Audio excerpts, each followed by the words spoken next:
Nicholas Bellini hated loose ends. That was the only reason he cut the Chicago deal short, closed negotiations 2 days ahead of schedule, and caught a red-eye back to Manhattan. The satisfaction of watching grown men sign contracts under duress should have carried him through the flight. But something itched beneath his skin, a feeling he couldn't name and didn't trust. The SUV dropped him at the entrance of his building at 2 a.m. The doorman straightened immediately, recognition flashing across his face before he schooled his expression into practiced neutrality. "Mr. Bellini, we weren't expecting you until Thursday." Nicholas didn't respond. He rarely did to observations that required no answer.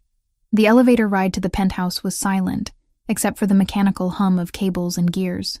He rolled his shoulders, feeling the tension of 3 days spent in boardrooms and backrooms where deals were sealed with threats disguised as promises. The elevator doors opened directly into his foyer. Home. Sanctuary.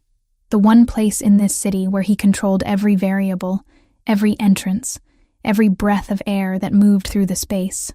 Except something was wrong.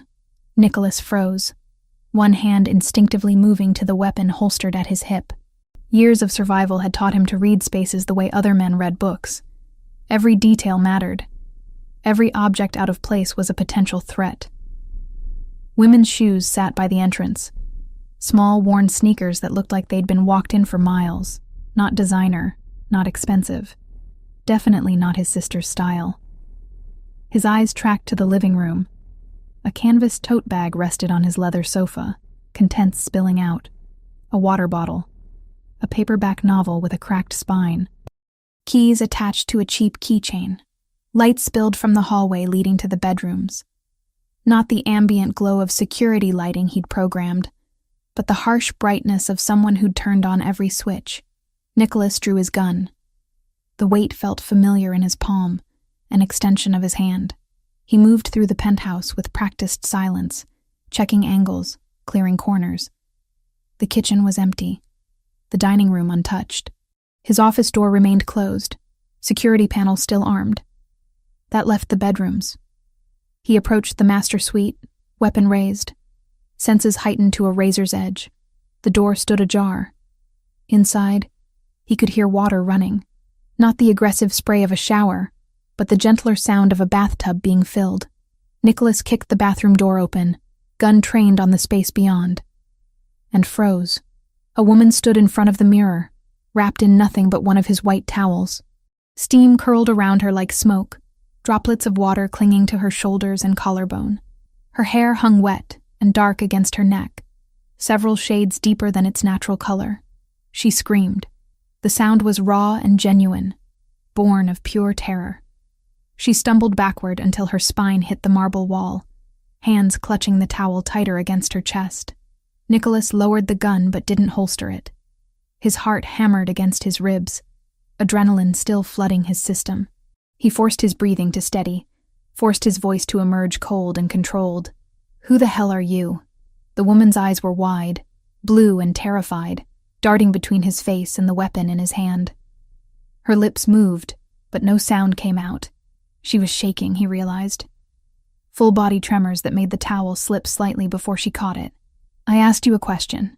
He kept his tone flat, dangerous. "You have 3 seconds to explain why you're in my home before I call security." "I'm Lauren." The words tumbled out in a rush. "Lauren Mitchell. I'm friends with Gabriella. Your sister. She said I could stay here. I'm so sorry. I didn't know you'd be back. She said you were traveling until Thursday." Nicholas's jaw clenched. "Gabriella." Of course. His sister had a habit of making decisions without consulting him, but this crossed every line he'd drawn. "Show me proof." Lauren's eyes darted to the counter where her phone sat next to a hairbrush and various toiletries he didn't recognize. She moved slowly, keeping the towel secured with one hand while reaching for the device with the other. Her fingers trembled as she unlocked the screen and pulled up a conversation thread. She held it out to him, arm extended but body still pressed against the wall, maintaining maximum distance. Nicholas holstered his weapon and took the phone. The messages were recent, time-stamped from 2 days ago. His sister's contact photo smiled up at him from the top of the screen, that same reckless grin Gabriella had been giving him since she was 6 years old. He scrolled through the conversation. Short, urgent messages from Lauren about needing somewhere safe. Gabriella's responses were immediate and certain. Use Nico's place. He won't mind. I have the spare key. Code is 4739. Stay as long as you need. She gave you the security code. His voice was granite. Yes. Lauren's response was barely a whisper, and didn't think to mention this to me. I think she tried to call you. She said you weren't answering. Nicholas's teeth ground together. He'd been in meetings, deep in negotiations where phones stayed off and attention remained absolute. Gabriella knew that. She'd made this decision anyway. Put a stranger in his home, compromised his security, and apparently thought he'd just accept it.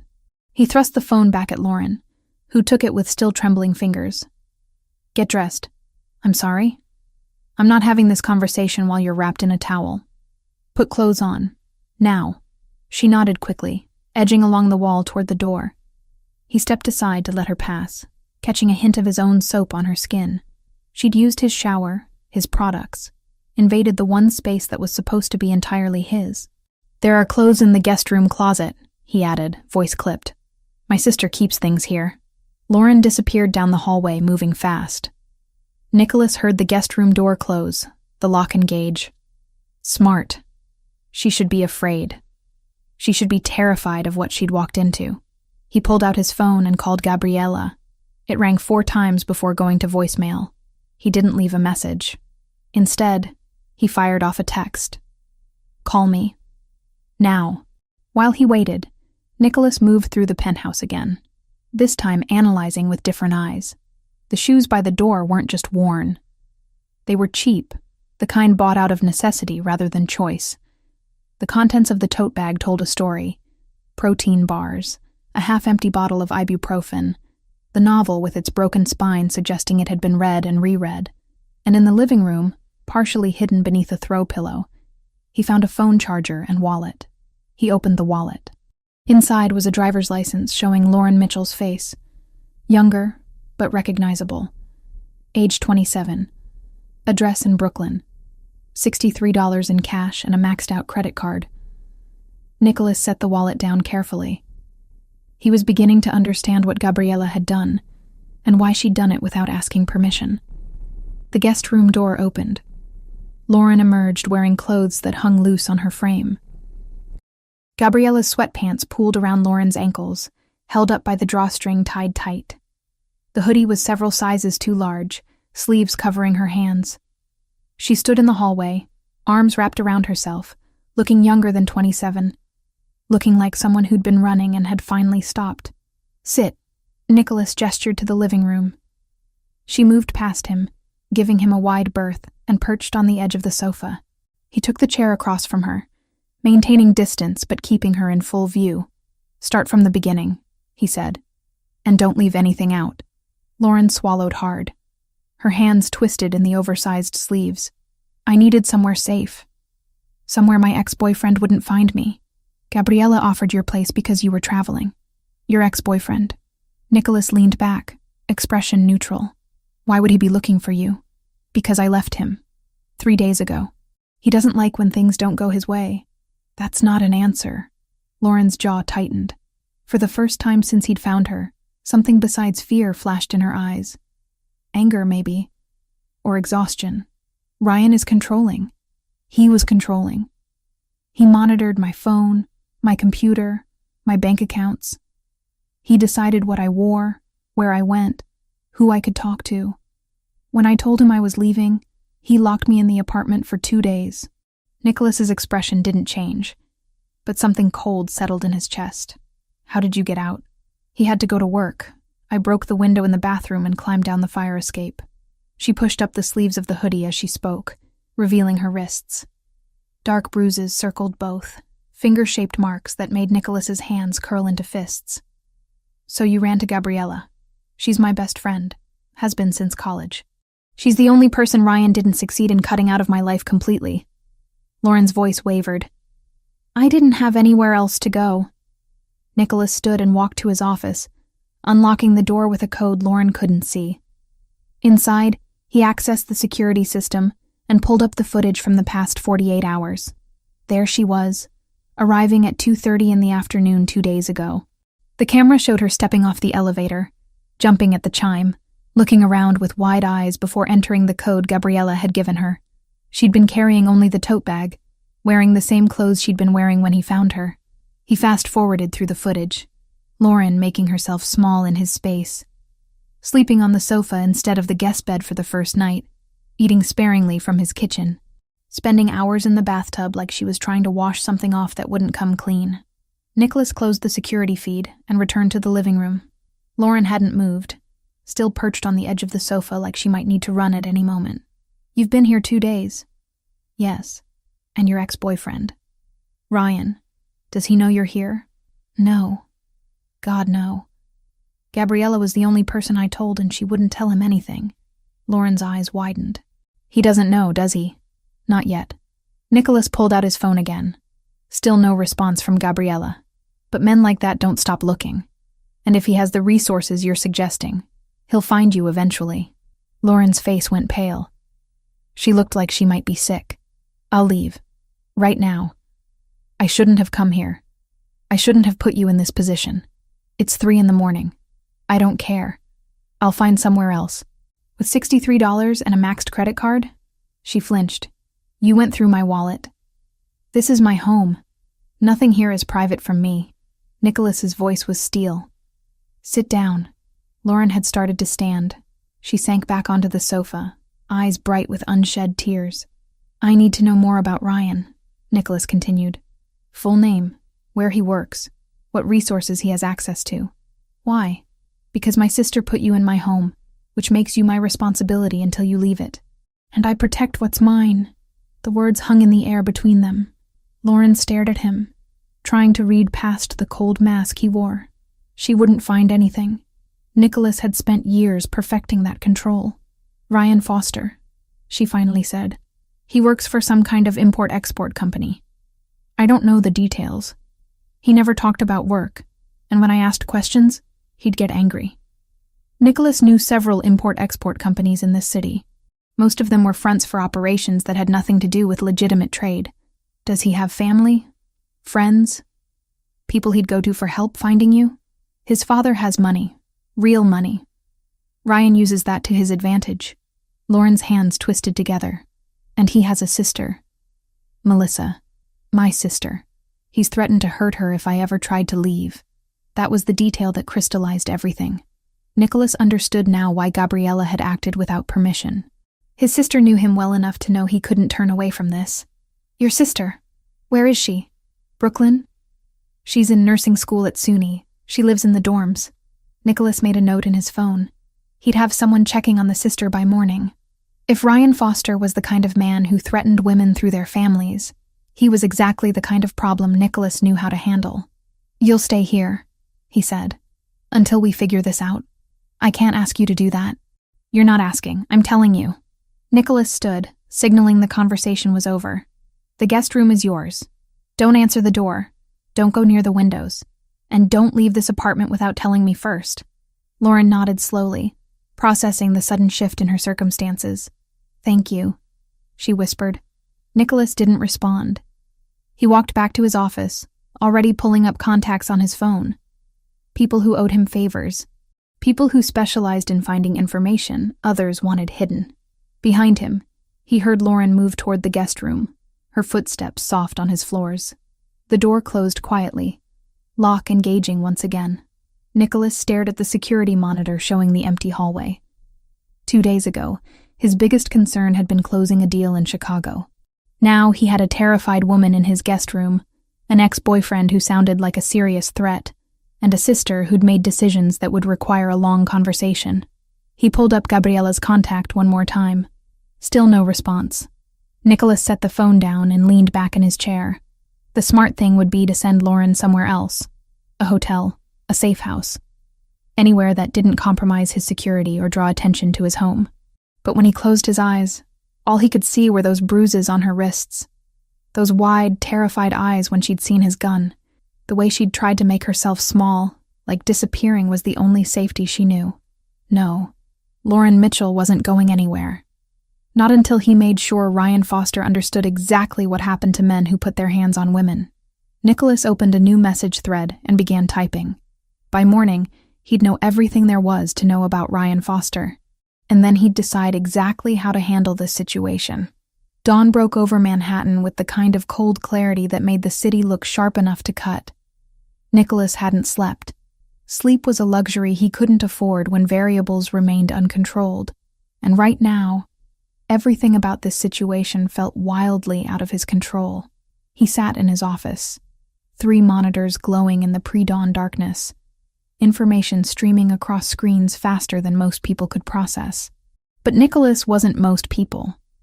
He'd built his empire on the ability to see patterns others missed, to find weaknesses in systems designed to be impenetrable. Ryan Foster's life was surprisingly easy to crack open. 34 years old. Sales director at Meridian Import Solutions, a company Nicholas recognized immediately. They moved containers through the port of Newark, containers that sometimes held more than the manifests claimed. He made a note to have someone look deeper into Foster's connections there. The man's social media painted a picture of carefully curated success. Photos at expensive restaurants. Gym selfies showing off a physique maintained through obsessive routine. And in the older posts, before they'd been deleted but not before Nicholas's people had archived them, pictures of Lauren. She looked different in those images. Smaller somehow, even though the physical dimensions were the same. She smiled in the photos, but the expression never reached her eyes. A detail Nicholas noticed because he'd spent years learning to read the subtle languages of fear and control. The bruises on her wrists made sense now. Ryan Foster was exactly the kind of man Nicholas had spent his adult life dealing with. Men who mistook cruelty for strength, who needed to dominate because they had no real power of their own. Nicholas opened a new search window and pulled up information on Melissa Mitchell. 23, nursing student, Dean's List every semester. She lived in a dormitory on the SUNY campus, a building with minimal security and too many access points. Easy target if Foster decided to use her as leverage. He picked up his phone and sent a message to Marco, one of his most reliable men. Need eyes on SUNY Brooklyn, dorm building C. Female student Melissa Mitchell. Discreet surveillance only. Report anyone showing unusual interest. The response came back within 2 minutes. On it, boss. Nicholas set the phone down and rubbed his eyes. The exhaustion he'd been pushing away for the past 4 hours tried to creep in, but he forced it back. He couldn't afford to be tired. Not when someone vulnerable was sleeping 20 feet away, depending on security measures she didn't even know existed yet. A sound from the hallway made him look up. Soft footsteps, hesitant and careful. Lauren was awake. He checked the time on his laptop. 6:30. She'd managed maybe 3 hours of sleep, probably less than he had. Nicholas stood and moved to the kitchen, a space he rarely used but kept immaculately stocked by his housekeeper. If Lauren was going to be here, she needed to eat. That much he could control. He found eggs, bread, coffee. Basic things. He wasn't a chef, but years of living alone before money solved most problems had taught him the fundamentals. By the time Lauren emerged from the guest room, dressed in the same oversized clothes from last night, he'd assembled something that resembled breakfast. She stopped in the doorway of the kitchen, taking in the scene with obvious surprise. Nicholas at the stove, 2 plates on the counter, coffee already brewing. "You didn't have to do this," she said quietly. "You need to eat." He slid one of the plates toward her without looking up from the pan. "Sit." Lauren moved to one of the bar stools and sat slowly, like she expected the offer to be revoked at any moment. She picked up the fork and took a small bite of scrambled eggs, chewing carefully. Nicholas poured 2 cups of coffee and set one in front of her before taking his own to the opposite side of the counter. Physical distance. Necessary boundaries. "Thank you," Lauren said after a moment of silence, "for letting me stay. For all of this. Don't thank me yet." Nicholas's tone was flat. "We need to establish some rules." She set down her fork, giving him her full attention. Those blue eyes were clearer this morning, less wild with fear, but still carrying a wariness that probably wouldn't fade for a long time. "You don't leave this apartment," he continued. "Not to go downstairs, not to check the mail, not for any reason unless I explicitly approve it first." Lauren nodded slowly. "You don't answer the door. If someone rings the buzzer, you ignore it." My security knows not to let anyone up without my permission, but I don't take chances. Okay. Stay away from the windows. The glass is bulletproof, but that doesn't mean you should be visible from the street. He paused, making sure she understood the weight behind each instruction. These aren't suggestions, Lauren. They're requirements if you're going to be here. I understand. Her voice was steady, but her hands trembled slightly as she picked up the coffee cup. Nicholas watched her drink, noting the way she cupped the mug with both hands like she was trying to absorb its warmth. She wore no jewelry except a simple silver necklace with a small pendant that caught the morning light. I need to go out today, he said.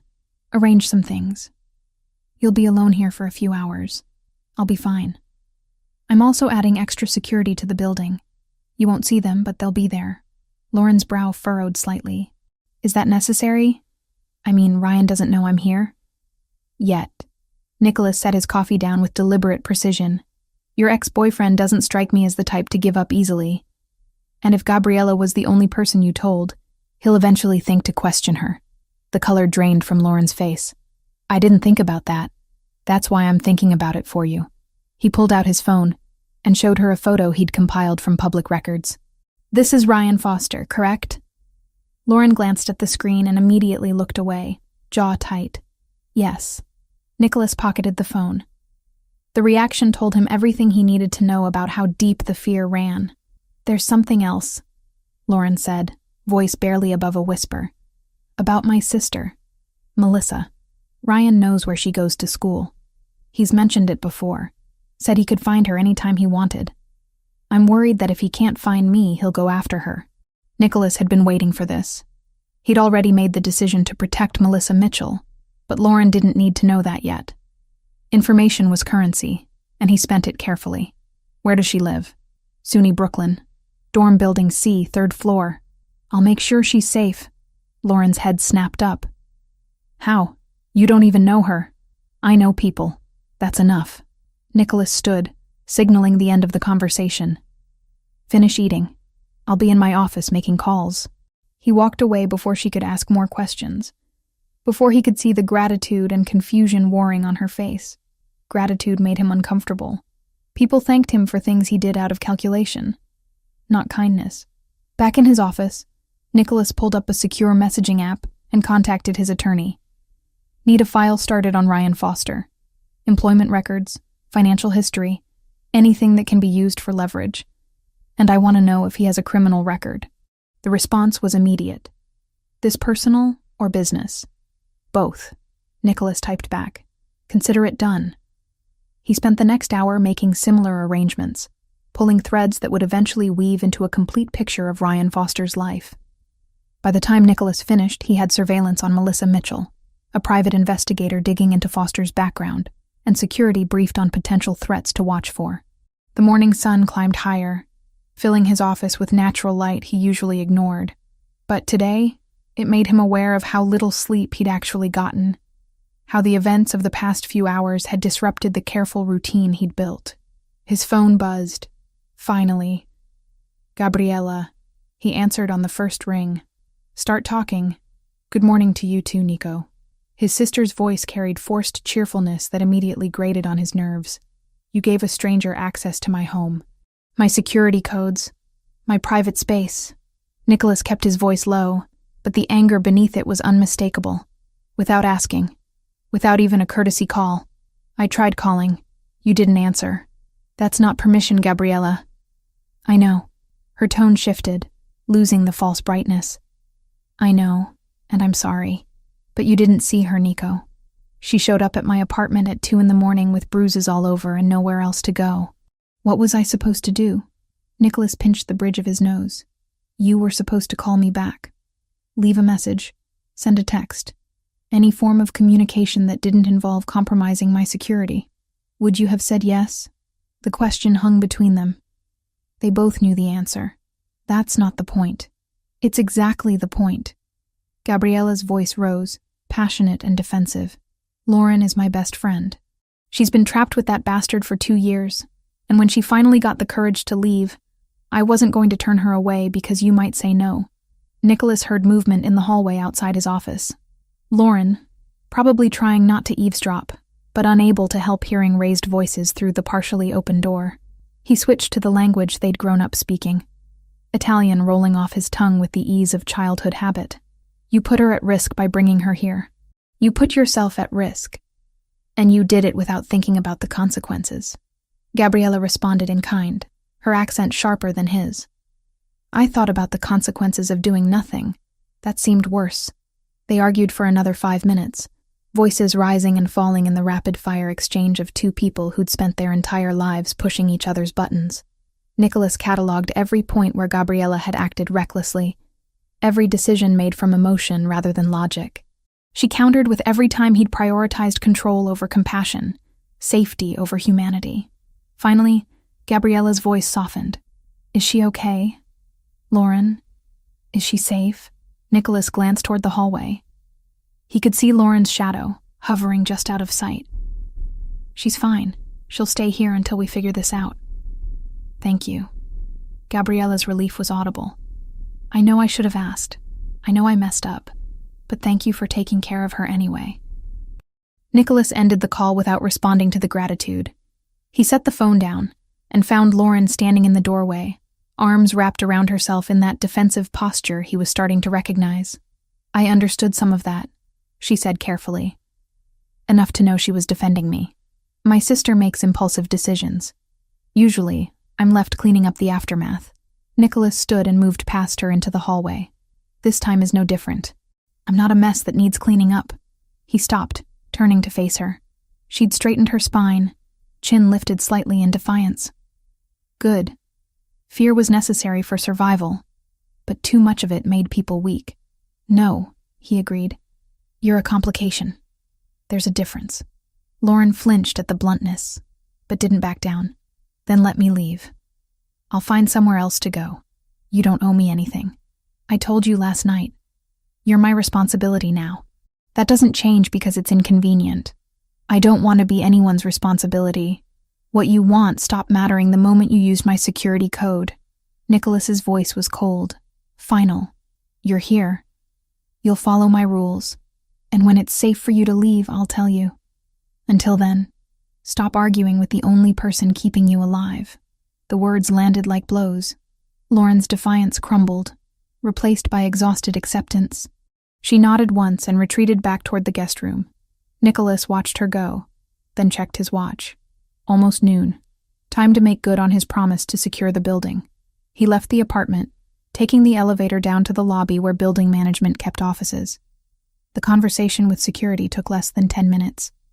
Additional cameras, more frequent patrols, a list of approved visitors that currently contained exactly 0 names. Money smoothed over any questions about why the sudden increase in precautions. On his way back upstairs, Nicholas received a message from Marco. Eyes on the sister. All clear so far. We'll maintain position. Good. 1 variable controlled. Back in the apartment, Nicholas found Lauren exactly where he'd left her, curled up on the guest bed with her phone. She looked up when he appeared in the doorway. Your sister is being watched, he said without preamble. Discreetly. She won't know, but if Ryan Foster goes anywhere near her, I'll know about it. Lauren's eyes widened. You did that already? In the last few hours? I don't wait when it comes to security. Nicholas leaned against the doorframe. Your things. From your old apartment. I'm assuming you want them. I don't want to put anyone at risk by going back there. That's why you're not going. I'll send someone. Ryan might be watching the building. Let him watch. Nicholas pulled out his phone. Make a list of what you need. Essential items only. Someone will retrieve them when it's safe. Lauren hesitated, then started typing on her phone. After a minute, she showed him the screen. Clothes, toiletries, a few books, laptop, external hard drive with her work files. What kind of work? Nicholas asked. I teach art. Elementary school. Or I did. Lauren's expression clouded. Ryan made me quit last year. Said I was spending too much time with other people. Another detail that crystallized the full picture of Ryan Foster's control. Nicholas made a mental note to add it to the growing file. Send me that list. I'll handle it. He turned to leave, then paused. There's food in the kitchen. Help yourself. And Lauren? She looked up. Stop apologizing for existing here. It's exhausting. He left before she could respond, closing the door to his office and returning to the screens that showed him everything he needed to know about the world outside. Information flowed in throughout the afternoon. Foster had indeed hired a private investigator, a man named Reeves who specialized in finding people who didn't want to be found. Nicholas had files on Reeves within an hour, including details about 3 affairs, 2 gambling debts, and a daughter at Columbia who didn't know her father's line of work. Leverage, always useful. As evening approached, Nicholas emerged from his office to find Lauren in the living room, photo albums spread across the coffee table. She looked up guiltily when he entered. "I'm sorry. I was looking at the bookshelf and found these. I shouldn't have." "It's fine." Nicholas moved closer, recognizing the albums. His housekeeper must have left them out during her last organizing spree. "Those are old." "Is this Gabriella?" Lauren pointed to a photo of a young girl with dark braids, grinning at the camera with missing front teeth. 8 years old, just after she broke her arm trying to prove she could skateboard better than the boys in our neighborhood. A smile tugged at Lauren's lips. "That sounds like her." She flipped the page, revealing more photos. A teenage Nicholas, already tall and serious-eyed even then. Family gatherings, graduations, life documented in careful chronological order. "You looked so young here." Lauren touched a photo of Nicholas at 15. Suit ill-fitting, jaw set in a determined line. "That was my father's funeral." Nicholas's voice was neutral, fact without emotion. Lauren's hand jerked back like the photo had burned her. "I'm sorry. I didn't mean to. I told you to stop apologizing." He closed the album gently. It was a long time ago, but Lauren was looking at him differently now, seeing past the cold exterior to something underneath. The shift made Nicholas uncomfortable in a way he couldn't name. "I should start dinner," he said, retreating toward the kitchen. Lauren followed. "I can help. Do you know how to cook?" "Basic things. Ryan didn't like when I spent too much time in the kitchen. Said I was avoiding him." Nicholas pulled ingredients from the refrigerator without commenting on that particular detail. He was building a comprehensive understanding of Ryan Foster's methods of control, and each new piece of information made Nicholas's jaw clench tighter. They worked in silence, Lauren chopping vegetables while Nicholas handled the meat. It was strange having someone else in his space, moving through his kitchen, existing in the carefully controlled environment he'd built. Strange, but not entirely unwelcome. That thought bothered him more than he wanted to admit. They ate at the dining table, Lauren still swimming in Gabriella's oversized clothes, picking at her food with the appetite of someone who'd spent too long in survival mode. Nicholas watched her over the rim of his wine glass, noting details, the way she checked her phone every few minutes, the tension in her shoulders that never fully released, the dark circles under her eyes that makeup couldn't hide. "When's the last time you slept through the night?" he asked. Lauren looked up, startled by the personal question. "I don't know. Months, maybe. You're safe here. Sleep." That's easier said than done. Nicholas understood that better than she knew. Safety was a concept, not a feeling. It lived in the mind, and minds were hard to convince once fear had taken root. After dinner, Lauren retreated to the guest room while Nicholas returned to his office. He worked until past midnight, coordinating surveillance, reviewing files, building the case against Ryan Foster that would eventually make the man understand exactly how badly he'd miscalculated. Around 1 a.m, Nicholas heard the television turn on in the living room. He found Lauren there, curled up on the sofa with a throw blanket, watching some old movie with the volume low. "Can't sleep?" he asked. She shook her head. "Every time I close my eyes, I think I hear him." Outside the door, coming down the hallway. "I know it's not logical, but fear isn't logical." Nicholas sat in the chair across from her, maintaining the distance that seemed necessary. "It takes time to convince your brain that the threat is gone." "Is it gone? The threat?" "Not yet, but it will be." Lauren studied him in the dim light of the television. "Who are you, Nicholas Bellini?" "Someone who keeps his promises." "That's not an answer. It's the only one you need right now." She didn't push, just returned her attention to the screen. Nicholas stayed, telling himself he was monitoring the situation, ensuring she felt secure. But some deeper part of him, The part that wasn't entirely cold calculation recognized the truth. Lauren Mitchell had walked into his life by accident, but keeping her there was starting to feel like a choice. Eventually, she fell asleep on the sofa, breathing deep and even. Nicholas stood and retrieved a heavier blanket from the closet, draping it over her carefully. She stirred, but didn't wake, her face softening in sleep. He stood there longer than necessary, watching the rise and fall of her breathing, the way her hand curled beneath her chin like a child's. Vulnerable, trusting him in a way she shouldn't. Nicholas returned to his office and pulled up the surveillance feeds again. Melissa Mitchell's dorm building was quiet. His man in position across the street, Ryan Foster's apartment, showed no unusual activity. All variables accounted for, all threats monitored. But something had shifted in the past 24 hours. Something Nicholas couldn't control or predict. For the first time in years, someone else's safety mattered more than his own convenience. He wasn't sure what to do with that realization, so he did what he always did when emotions threatened control. He buried it under work, under strategy, under the cold logic that had kept him alive this long. Tomorrow would bring new complications. Tonight, at least, Lauren Mitchell could sleep without fear. Nicholas could handle one night. The third morning arrived with the peculiar rhythm of forced domesticity. Lauren woke to muted voices drifting through the penthouse, low and urgent. She lay still for a moment, orienting herself in the guest room that was beginning to feel less foreign. Cream-colored walls, floor-to-ceiling windows with blackout curtains she kept drawn, the distant hum of Manhattan traffic 43 stories below. She pulled on Gabriella's sweatshirt and padded barefoot down the hallway. Nicholas's office door stood partially open, warm light spilling across dark hardwood floors. His voice carried through the gap, speaking in rapid Italian that Lauren could only partially follow. Business, she assumed, or the other things he did that fell into shadows she wasn't sure she wanted to understand.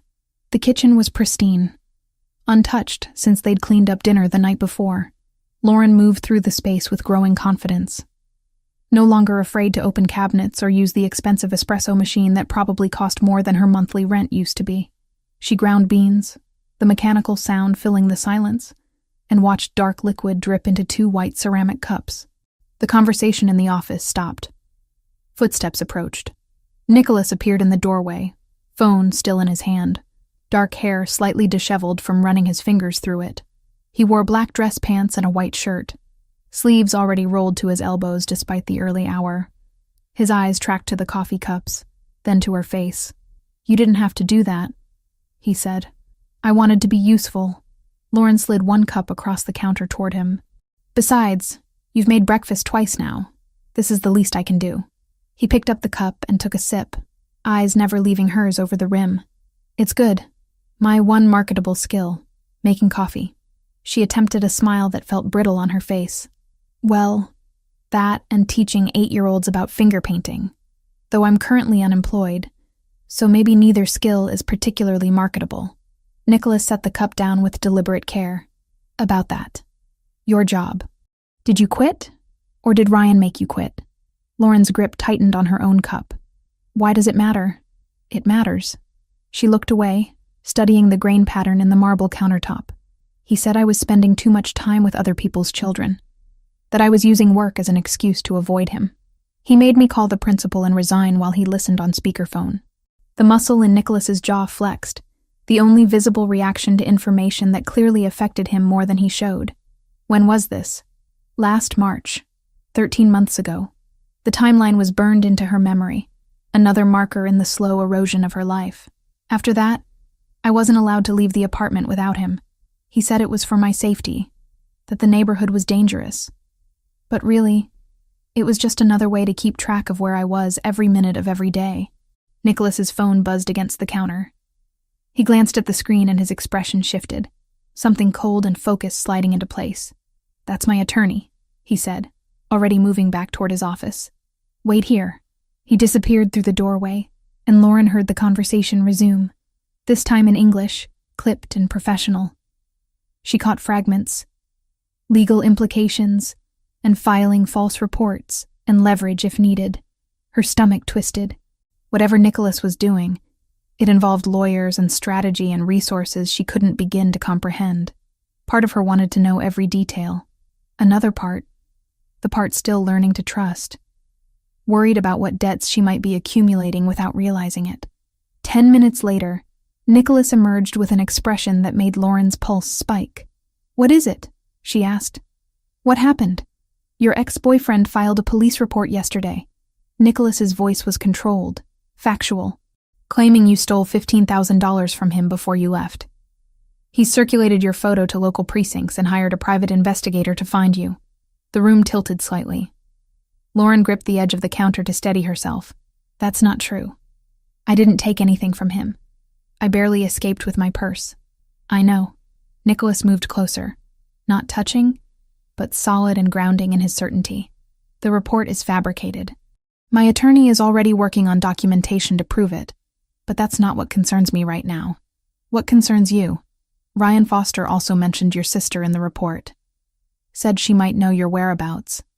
Said he's concerned she might be in danger if you're having some kind of mental health crisis." Lauren's coffee cup slipped from her fingers, shattering against the tile floor.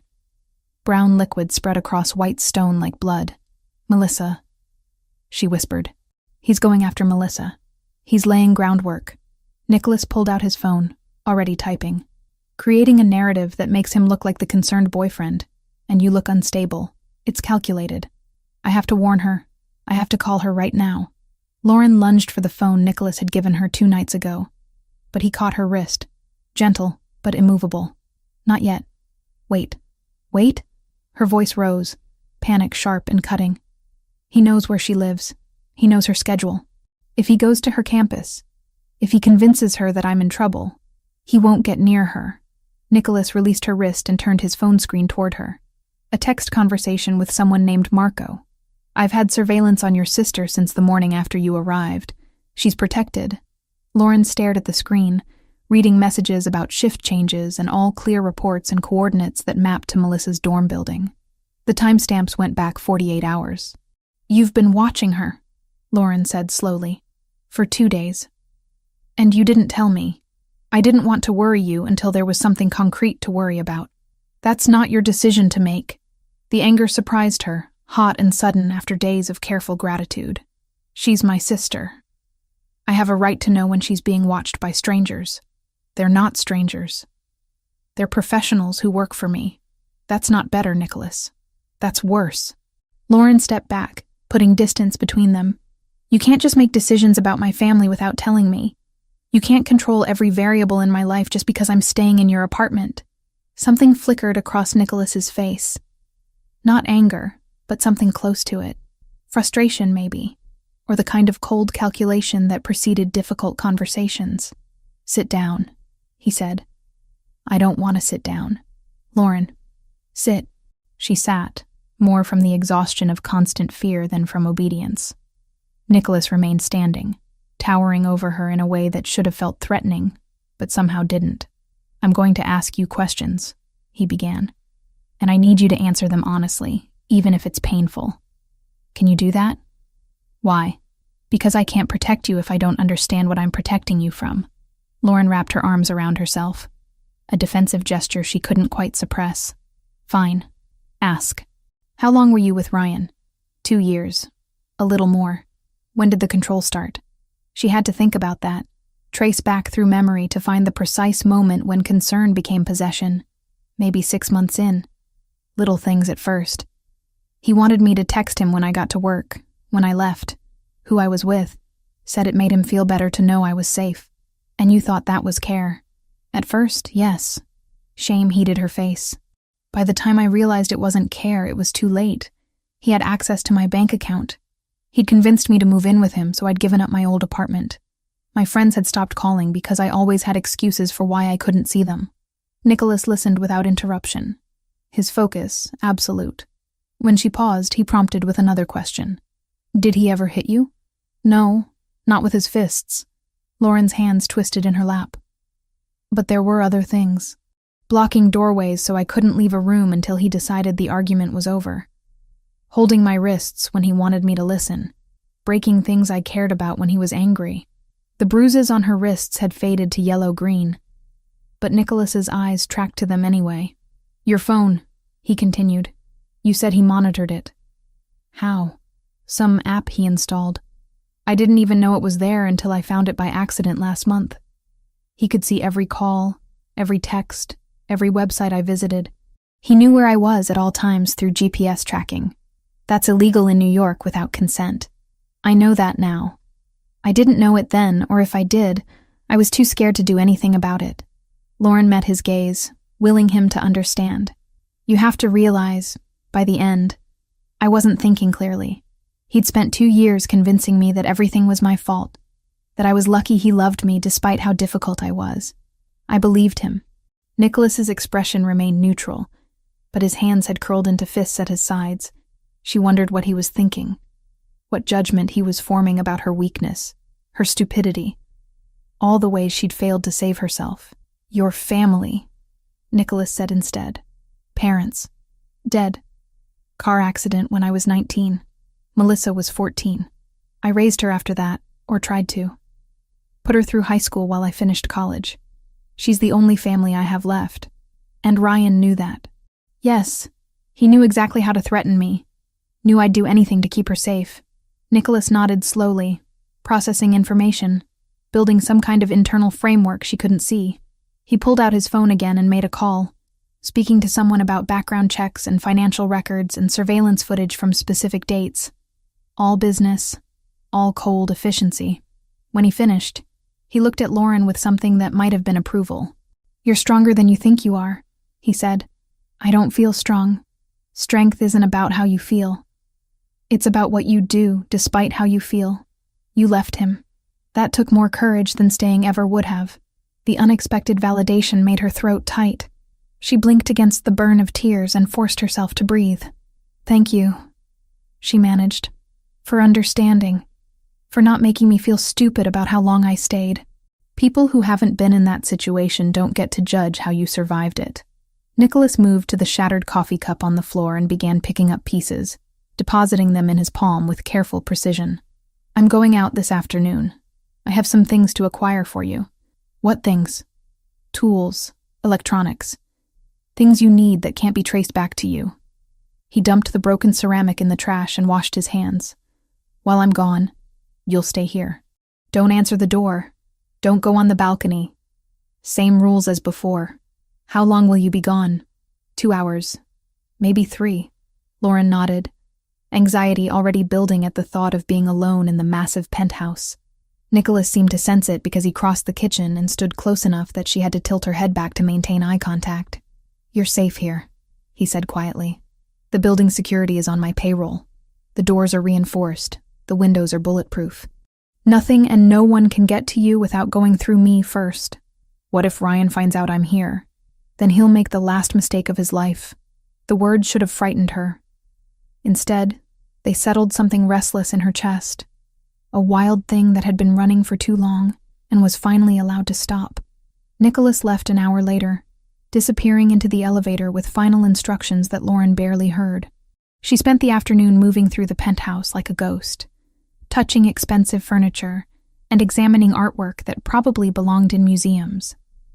Everything here spoke of wealth, accumulated through methods she didn't want to examine too closely. She ended up in front of a painting hung in the hallway, abstract shapes in burgundy and gold that reminded her of her own abandoned dreams.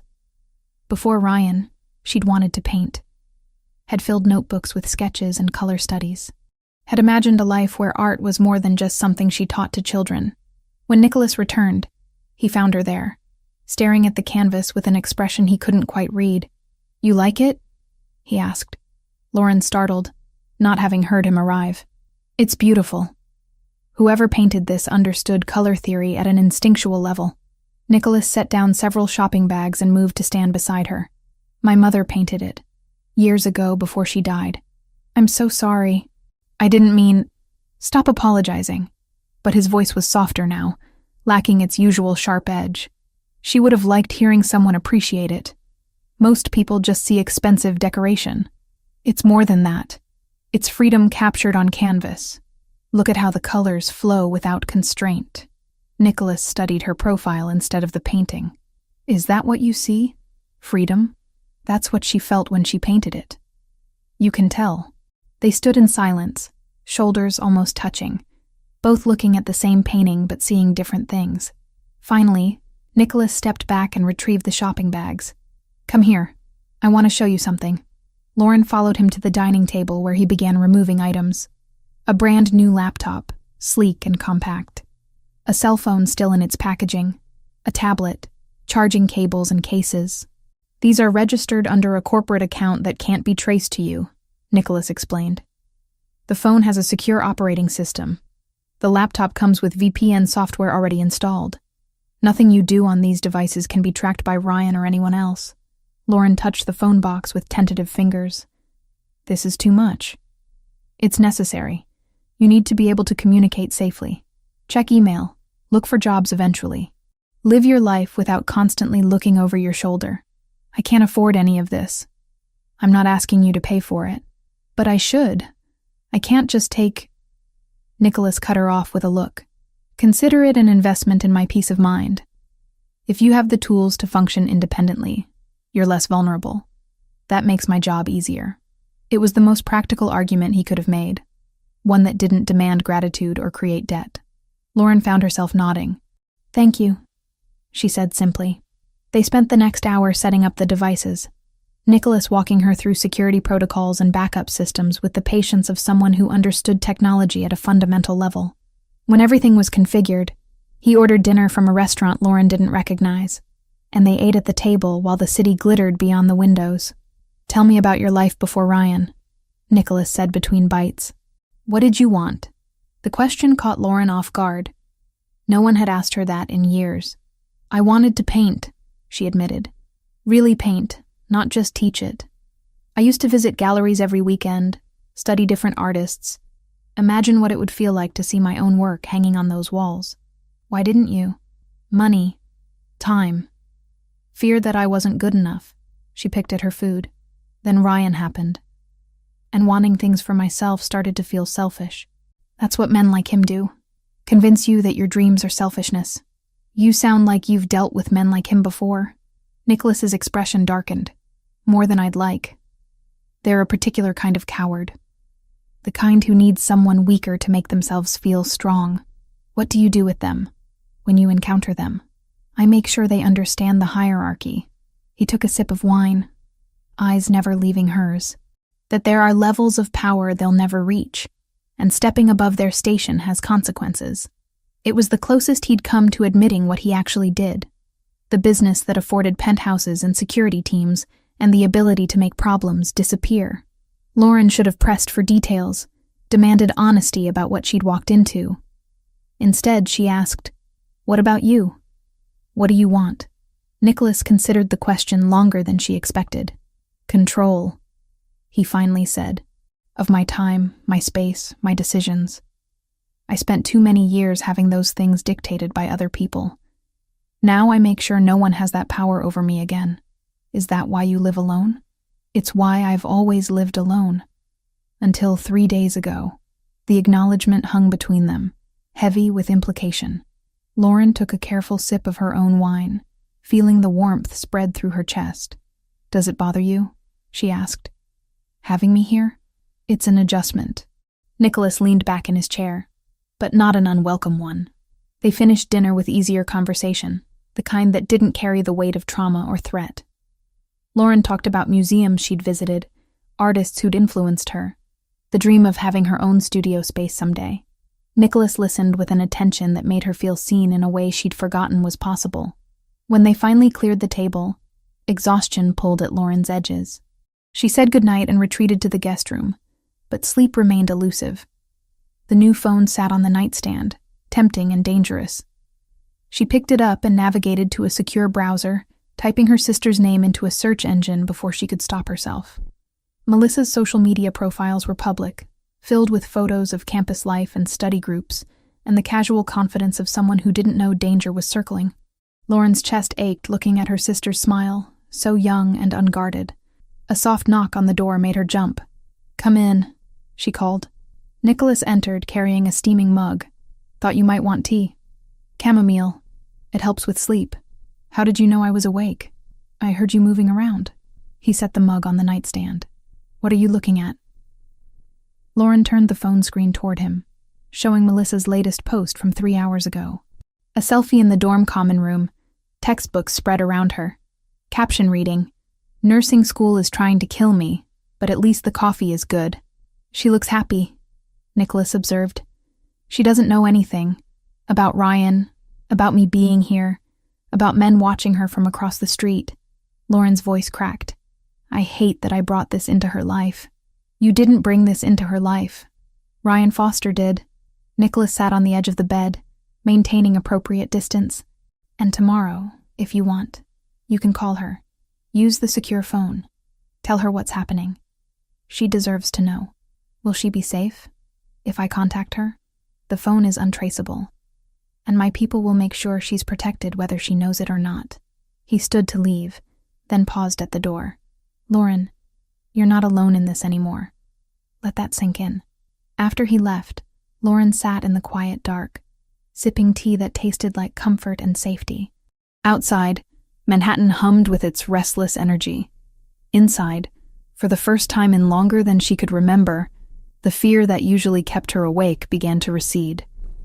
She thought about Nicholas's words, about strength and survival, and the courage it took to leave.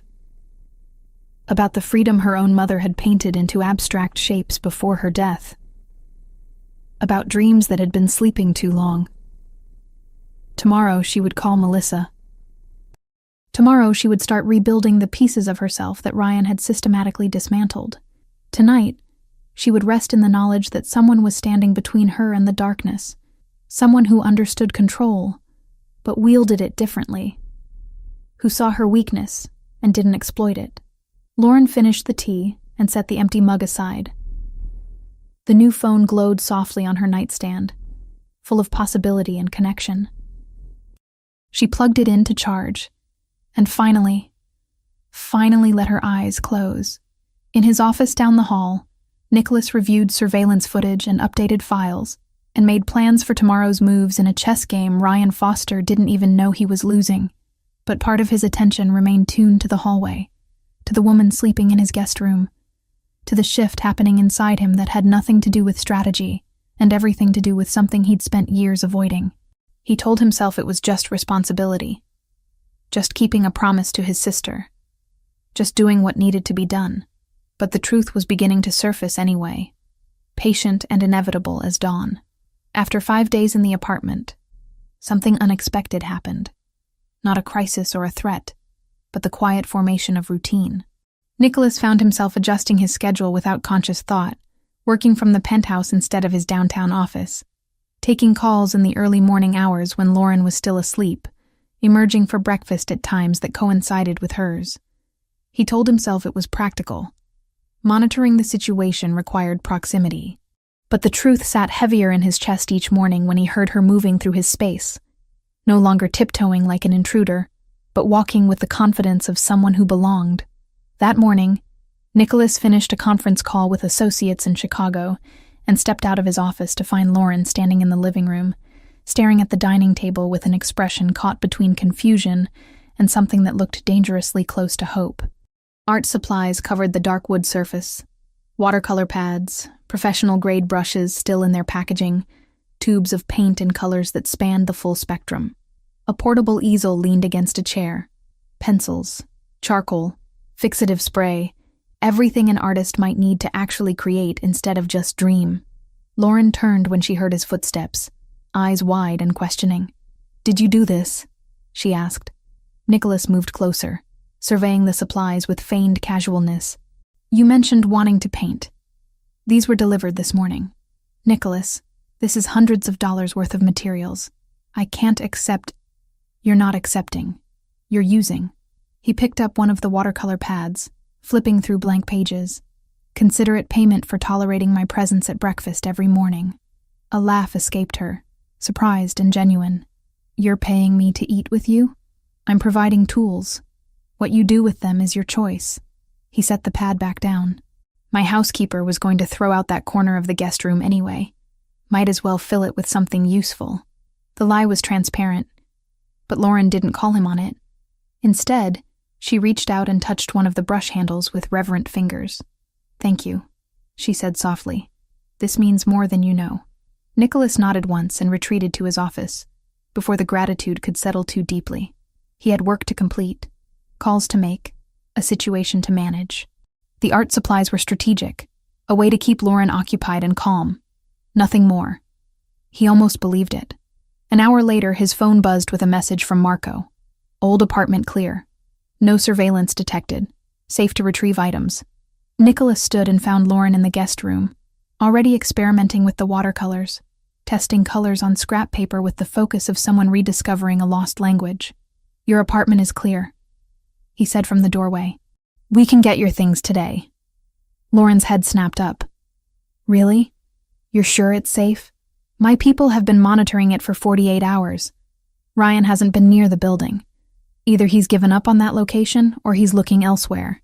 Probably elsewhere." Lauren set down her brush. "He doesn't give up easily. Neither do I."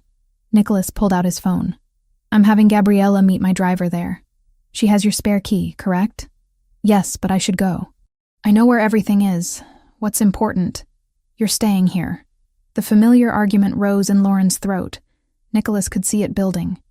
But before she could launch into reasons why she should be allowed to leave the penthouse, his phone rang. Gabriella's name flashed on the screen. "Your sister has impeccable timing," he muttered, answering. "What?" "Good morning to you too, Nico." Gabriella's voice carried forced cheer. "I'm outside Lauren's old building. Your very intimidating driver is here. Should I be worried? Marco?" "He's harmless. He's 6'4" and hasn't smiled once. Like I said. Harmless." Nicholas switched to speakerphone. "You have the key?" "Yes.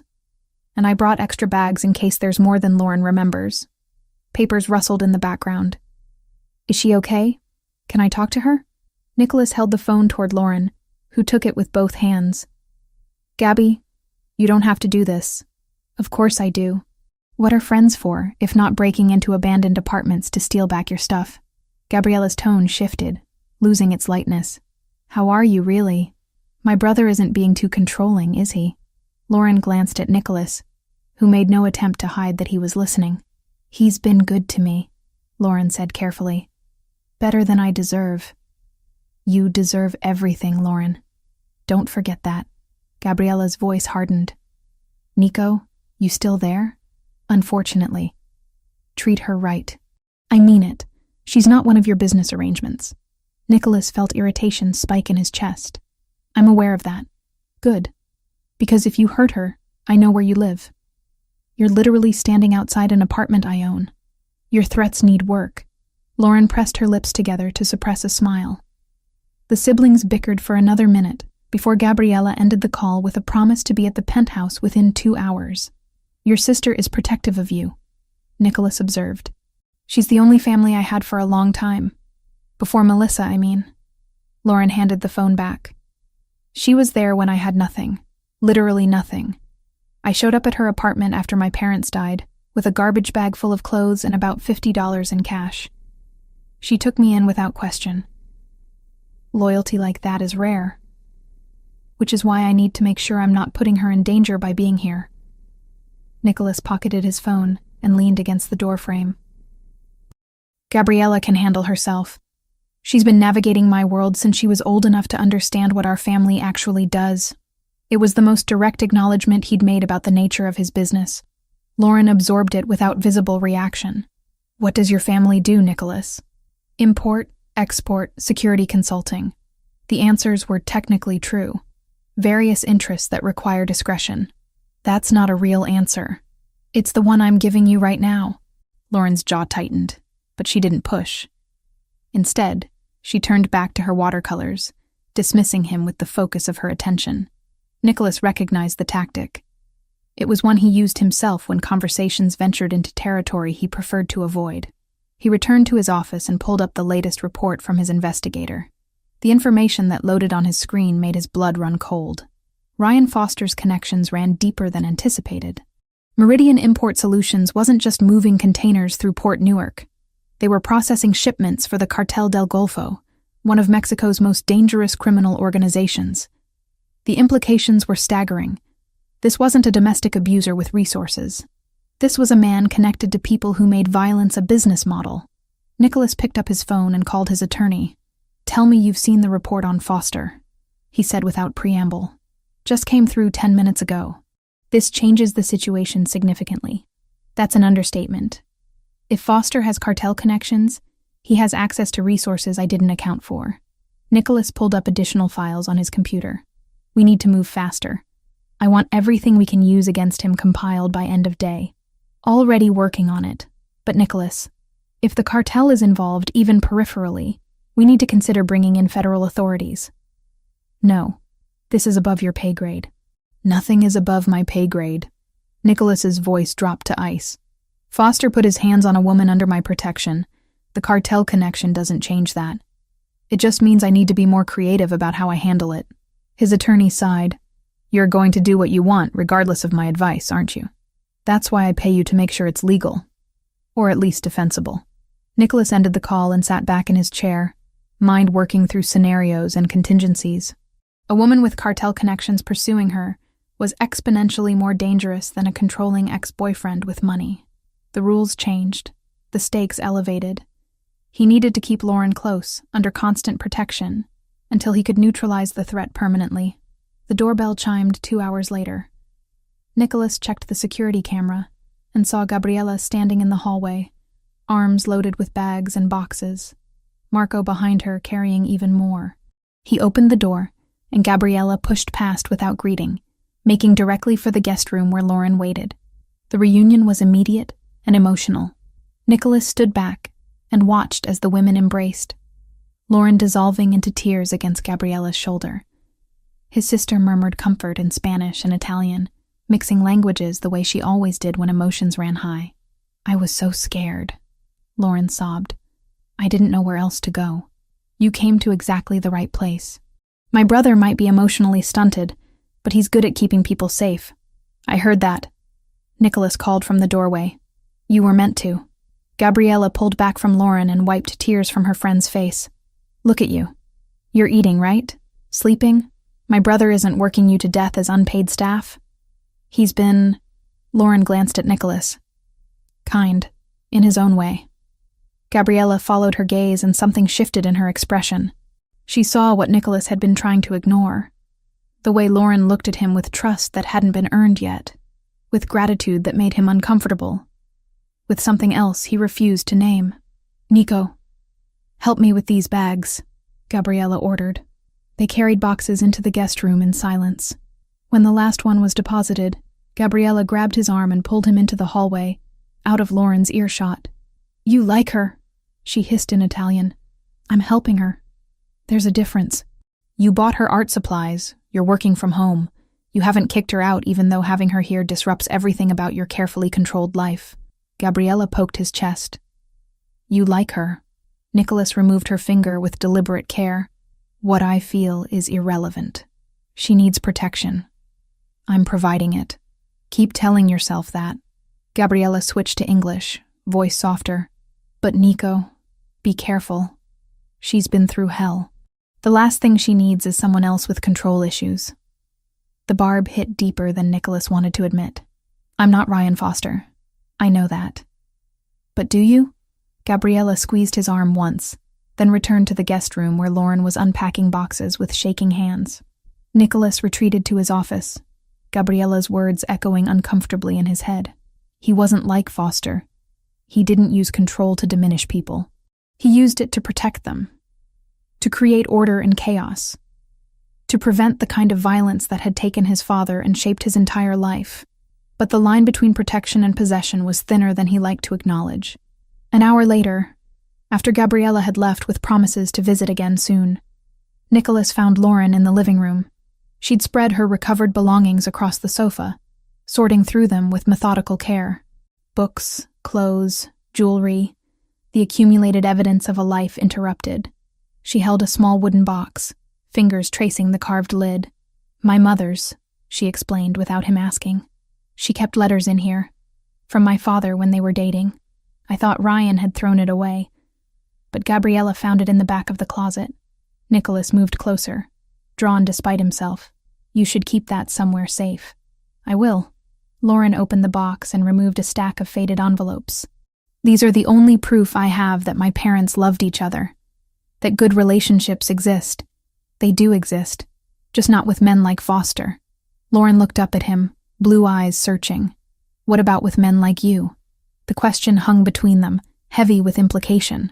Nicholas should have deflected, changed the subject, reinforced the professional distance that was already eroding too quickly. Instead, he found himself answering honestly. I don't do relationships. They require vulnerability I'm not equipped for. That's not true. You're vulnerable with Gabriella. My sister is different. She's family. And I'm what? An obligation? Nicholas sat in the chair across from her, maintaining the physical distance even as emotional proximity became unavoidable. You're someone I'm choosing to help. That's more than obligation. Lauren absorbed this, setting the letters aside. Can I ask you something personal? You can ask. I may not answer. Your father. You said you lost him to violence. What happened? Nicholas hadn't talked about his father in years. The story was known to those in his world, part of the mythology that explained how a 15-year-old boy became the head of a criminal enterprise. But speaking it aloud to Lauren felt different, like exposing a wound that had scarred over but never fully healed. He was killed in a deal that went wrong. Rivals who wanted our territory. They made it look like an accident. But everyone knew the truth. Nicholas's voice remained steady, factual. I was 15. My mother died 2 years earlier from cancer. Gabriella was 8. Someone had to take control of the family business or everything our father built would have been absorbed by stronger organizations. So you became the boss at 15. I became what I needed to be. Lauren leaned forward. That's not the same thing. What did you want to be? The question was simple but devastating.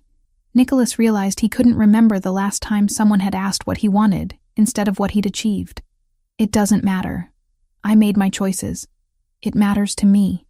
Something cracked in Nicholas's chest, a fissure in the armor he'd spent decades constructing. He stood abruptly, needing distance. I should make some calls about Foster. The situation is more complicated than I initially thought. He escaped to his office before Lauren could press further, before he could say something that couldn't be unsaid. Behind the closed door, he pulled up the cartel connections again, forcing himself to focus on threats he could quantify and control.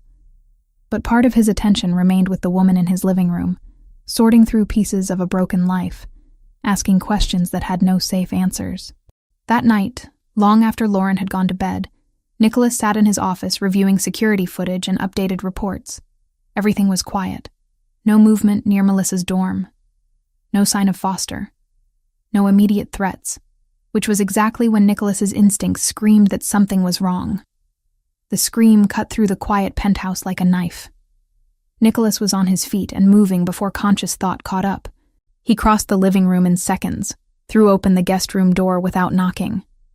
Lauren thrashed in the bed, tangled in sheets, caught in the grip of whatever nightmare held her. Her face was wet with tears, hands raised defensively against invisible threats. No, please. I'm sorry. I won't do it again, please.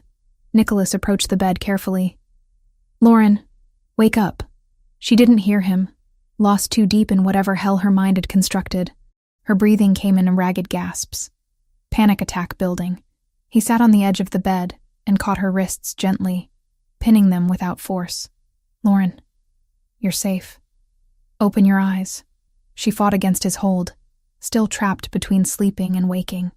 Nicholas leaned closer, voice dropping to the tone he used when calming frightened animals. You're in my apartment, in New York. Ryan can't touch you here. Open your eyes and see. Lauren's eyes snapped open, wild and unfocused. It took several seconds for recognition to filter through terror. When it did, she collapsed forward, sobbing against his chest. Nicholas held her, one hand cradling the back of her head while she shook apart in his arms. This was new territory. Comfort without calculation. Touch without agenda. He'd held his sister through nightmares when she was young. But this was different. Everything about Lauren was different. I'm sorry, she gasped between sobs. I'm so sorry, I didn't mean to wake you. Stop apologizing. He was here, in the dream. He found me and he was so angry.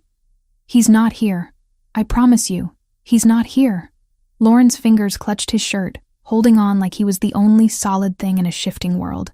Nicholas adjusted his position, pulling her more fully into his arms, letting her weight rest against him. They stayed that way for long minutes, her breathing gradually slowing, his heartbeat steady against her ear. When she finally pulled back, her face was blotchy and swollen, but the terror had receded. "This happens every night," she admitted. "The nightmares. I didn't want you to know how broken I am. You're not broken. You're recovering. There's a difference." "It doesn't feel different." Nicholas brushed tear-dampened hair from her face, the gesture intimate and automatic. "Recovery isn't linear. Some nights will be worse than others. That doesn't mean you're not healing." Lauren looked at him with something that made his chest constrict. Trust, yes. Gratitude, certainly. But underneath those safe emotions lurked something more dangerous. Something that mirrored the feeling Nicholas had been trying to suppress for days. "Thank you," she whispered, "for not making me feel weak. You're the furthest thing from weak." He should have left then, returned to his office, restored the appropriate boundaries. Instead, Nicholas found himself asking, "Do you want me to stay until you fall asleep?" Lauren nodded, a small movement that carried enormous weight. Nicholas settled against the headboard, and Lauren curled into his side, head on his shoulder. He told himself it was temporary, just until she felt safe. But his arm wrapped around her anyway, holding her close while her breathing deepened and sleep reclaimed her. In the quiet darkness, with Lauren's warmth pressed against him and Manhattan's lights filtering through the windows, Nicholas admitted what he'd been denying since he found her in his bathroom, wearing nothing but a towel. This woman, with her trauma and her strength and her questions he couldn't answer, had become more than a responsibility. She'd become someone he couldn't imagine leaving. 2 days passed in a strange limbo after Nicholas held Lauren through her nightmare. Neither spoke about it directly, but the air between them had shifted, charged with something neither wanted to name. Nicholas found himself hyper-aware of her presence in ways that had nothing to do with security protocols. The sound of her moving through the apartment, the scent of watercolor paint mixing with coffee, the way she'd started leaving sketches on the dining table. Small glimpses into a mind gradually remembering how to create. He worked longer hours to avoid the pull, burying himself in reports and conference calls that stretched into evening. But when he emerged, Lauren was always there, present, real, disrupting the careful isolation he'd spent years perfecting. On the second morning, Nicholas came out of his office to find Lauren standing by the windows, phone pressed to her ear. She spoke in hushed tones that immediately put him on alert. When she ended the call, her shoulders were rigid with tension. "Who was that?" he asked. Lauren turned, startled. "Just researching hotels, extended stay places that might be affordable." Nicholas felt something cold settle in his chest. "Why would you need a hotel?" "Because I can't stay here forever, Nicholas. I've been here almost a week. You've done more than enough, and I need to start figuring out my own situation.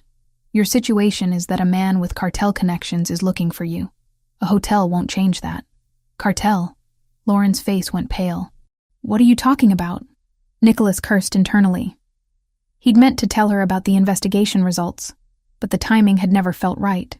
Now the information spilled out without careful framing. Ryan's company processes shipments for the Cartel del Golfo. He has access to resources and people far beyond what a normal civilian could mobilize. Lauren sank onto the sofa, phone slipping from her fingers. Oh God. I knew his company was shady, but I didn't think, this is why you can't just move to a hotel and hope for the best. They have networks, informants, ways of finding people that don't show up on security cameras. Then what am I supposed to do? Her voice rose, frustration breaking through. Just hide in your apartment forever? Let you control every aspect of my life because it's safer that way? I've already done that with one man, Nicholas. I can't do it again. The comparison hit like a physical blow. Nicholas crossed the room and sat across from her, forcing himself to stay calm. I'm not him. I know that. But you're still making all my decisions. Where I can go, who I can talk to, what level of danger I'm allowed to understand. Lauren's hands twisted together. I appreciate everything you've done. I do, but I need to participate in my own life. even if that means taking risks you don't approve of. Nicholas leaned forward, forearms on his knees. This isn't about approval. It's about keeping you alive. Is it? Or is it about you needing to be in control of every variable? The accuracy of the observation made him pause. He'd been asking himself the same question for days, unable to separate genuine protection from the compulsion to manage every aspect of his environment. Both, he admitted. I won't pretend otherwise, but that doesn't change the fact that leaving here puts you in danger, and staying here puts you in danger. Your sister. Everyone connected to you. Lauren stood and paced to the window. Maybe the hotel is the best option. Put distance between us before Ryan figures out I'm here. He won't figure it out. You can't guarantee that. No, but I can make sure that if he does, he regrets it. Nicholas stood as well, closing the distance between them. You want honesty? Fine. This stopped being about obligation 3 days ago. Your presence here has become, he struggled for words that wouldn't reveal too much, important. To me. And I don't say that lightly. Lauren turned to face him, blue eyes wide with surprise. Nicholas, I'm not asking you to feel the same way. I'm just explaining why I can't let you walk into a situation I can't control. Not because you're an obligation, but because the thought of something happening to you when I could have prevented it. He cut himself off, already having said too much. The confession hung between them, raw and unprotected. Lauren's expression softened, walls coming down to reveal the same complicated feelings he'd been fighting. I feel safe with you, she said quietly. For the first time in years, I'm not constantly afraid. That terrifies me almost as much as Ryan does. Because I don't know what happens when this is over, when I'm no longer in danger, and there's no reason for me to be here. Nicholas reached out and tucked a strand of hair behind her ear, the gesture achingly familiar after 2 nights ago. Then we'll figure that out when the time comes. That's not a plan. No, but it's honest. Lauren leaned into his touch, just slightly, and Nicholas felt the moment stretch taut with possibility. He was about to say something more, something that would cross the careful lines he'd drawn, when his phone exploded with noise. Marco's name flashed on the screen. Nicholas answered immediately. Years of training pushing personal feelings aside. Talk to me. Boss, we have a problem. Foster was just spotted at SUNY Brooklyn. He approached the sisters' dorm building 20 minutes ago. Campus security turned him away, but he's circling the area. Looks like he's planning another approach. Ice flooded Nicholas's veins. Where is she now? Still in her dorm. We have eyes on all exits. He won't get near her, but he knows where she is now. Nicholas processed the information with mechanical efficiency. Maintain position. I'm sending additional support. And Marco? If he tries to enter that building, you have my permission to intervene directly. He ended the call and found Lauren staring at him with growing panic. What happened? Is it Melissa? Ryan was at her campus. He was turned away, but he knows where she lives now. Nicholas was already moving, pulling up contacts on his phone. He's escalating. I need to call her. Right now. She needs to know. Use the secure phone. Nicholas handed her the device he'd given her days ago. Tell her what's happening. Tell her there are people watching out for her, but she needs to be careful. Lauren's hands shook as she dialed. Nicholas could hear the phone ring once, twice, 3 times before a young voice answered. Lauren? Oh my God, I've been so worried. You haven't answered any of my texts. Melissa, listen to me. Lauren's voice cracked. I need you to stay calm. But there's something you need to know. Nicholas moved to his office and began making calls, mobilizing resources, creating layers of protection around a young woman he'd never met, but who mattered because she mattered to Lauren. Within 10 minutes, he doubled the surveillance team, alerted campus security through back channels, and arranged for an unmarked car to be available if Melissa needed immediate extraction. When he returned to the living room, Lauren was still on the phone, but her face had shifted from panic to confusion. What do you mean you've noticed them? Lauren asked. What men? Nicholas could hear Melissa's response through the speaker. There's been this guy in a black jacket who's always across from my building, and another one who sits in the library even though he never opens a book. They're not creepy or anything, just present, like security or something. Lauren's eyes found Nicholas's. Understanding dawned slowly, followed by something that looked like wonder mixed with exasperation. "They're there to protect you," Lauren said. "They work for someone I trust." "Protect me from what?" "From Ryan. He's been looking for me, and I was worried he might try to use you to find me." Melissa's voice hardened with anger. "That bastard. I knew something was wrong when you disappeared. Are you safe?" "Where are you?" "I'm safe. I can't tell you where, but I'm safe. And now you know about the security. If you see Ryan, if he tries to approach you, you call the police immediately, and then you call this number." Lauren rattled off Nicholas's private line from memory.